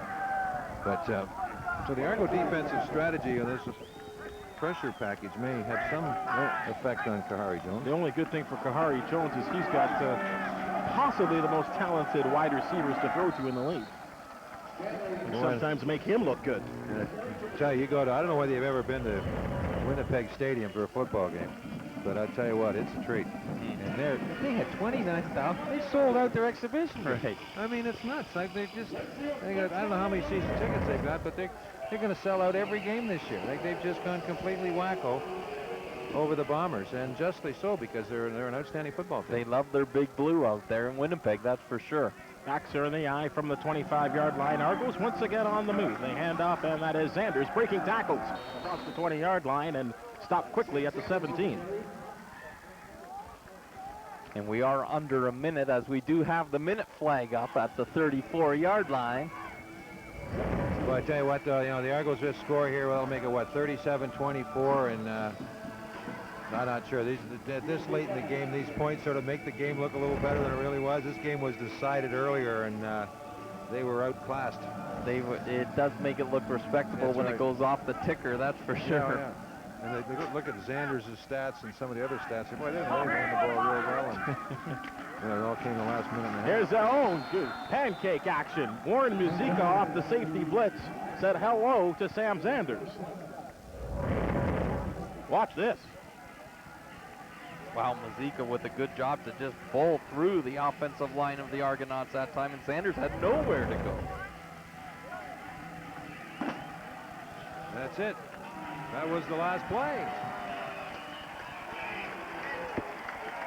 So the final score, 37-17. The Hamilton Tiger Cats come in and looked impressive early against these Toronto Argonauts and come away with the victory, Pete.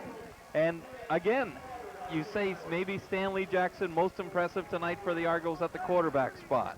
Well, I would imagine he'll get to start next week, but, you know, you learn from games like this, and the Argos came in just a little flat. They made mistakes, threw an interception for a touchdown. They got stung for a long, missed a tackle. Bonner missed a tackle that cost them a touchdown.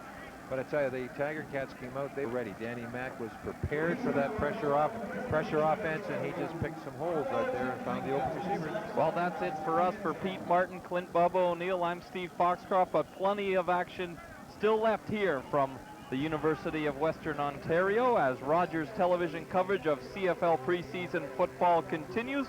We'll take a break and be back with Brent Lail at field level with our play of the game and much more. So stay with us on Rogers Television Network.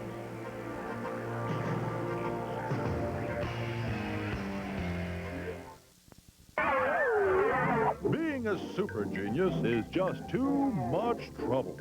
The scheming and designing and the attention to detail. Then there's buying everything and having to assemble it. And after all that, it usually doesn't even pay off. No effort required. Every night. Teletoon Retro. It's unreal. Hi, sweetie. Smile for the camera. Show Grandma the cake you're making. She's going to be so happy to see you. Macular degeneration is the leading cause of blindness in Canada.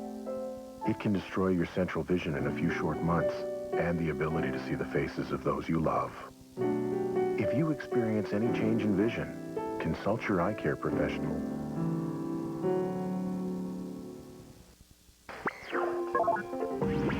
Edgy music, British sitcoms, movies as short as my attention span. Me, my couch, and any hot actor I want for the weekend.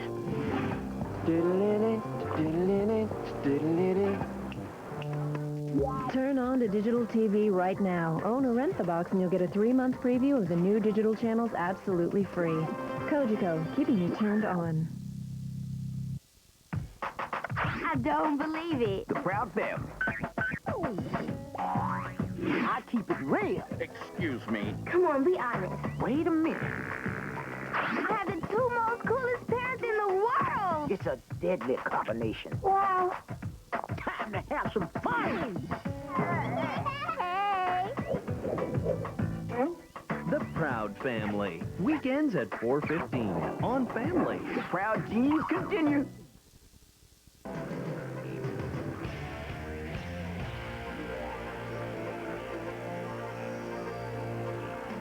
And welcome back here, field level of the Western Fair Racetrack Slot Showdown, the first annual as the Hamilton Tiger Cats defeat the Toronto Argonauts 37-17. We're going to take a look at a couple plays of the game so far, one for each team. Phenomenal night here at TD Waterhouse Stadium. Let's see how the action transpired. First off, let's go to the highlights. We're going to see the first play. Danny McMahon is still in there in the third corner, is going to look very deep. Actually, as Pete Gonzalez are going very deep to Tony Miles, wide open on the sidelines. A 70-yard touchdown pass and catch, wide open, trots in, he'll spike the ball, it'll go into the stands, the crowd loves it, and the Hamilton Tiger Cats love it as Miles wide open down the sidelines, which really gives a good play for the Tiger Cats. And here you see the best play of the night for the Argos. Marcellus Turner's going to break a kickoff. Look at him go, he's rumbling, stumbling, trying to be caught, 2 guys chasing him, but Turner turns on the Jets, number 3 for the Argos, busts it down the sidelines. One of the lone bright spots for the Toronto Argonauts tonight. Stanley Jackson was good at quarterback. You can see he really wanted to score that late touchdown there when the whistle blew, but a good performance all in all by Stanley Jackson of the Toronto Argonauts. We'll be back with more from field level, just wrapping things up here from TD Waterhouse Stadium when we return.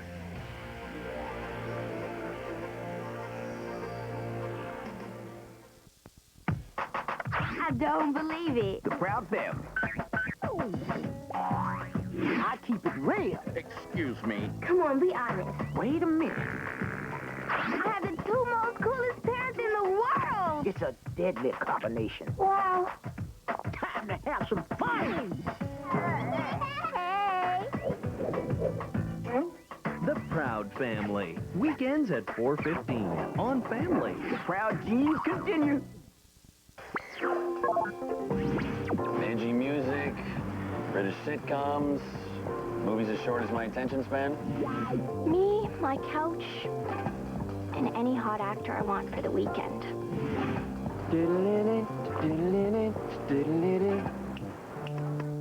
Turn on to digital TV right now. Own or rent the box and you'll get a 3-month preview of the new digital channels absolutely free. Kojiko, keeping you turned on.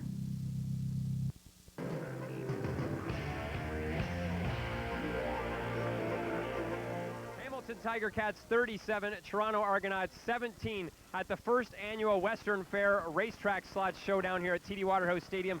We'll hopefully get this event every year because we got a packed crowd. 9,100 fans witnessed this great performance by Danny McManus of the Hamilton Tiger Cats. He was in there for over half the game and he played phenomenal. The CFL Hall of Famer showed why he's going to be that when he played here tonight for the Hamilton Tiger Cats and gave the London fans a test of what Danny McManus and the Hamilton Tiger Cats are all about. For the rest of the queue for Rogers Television,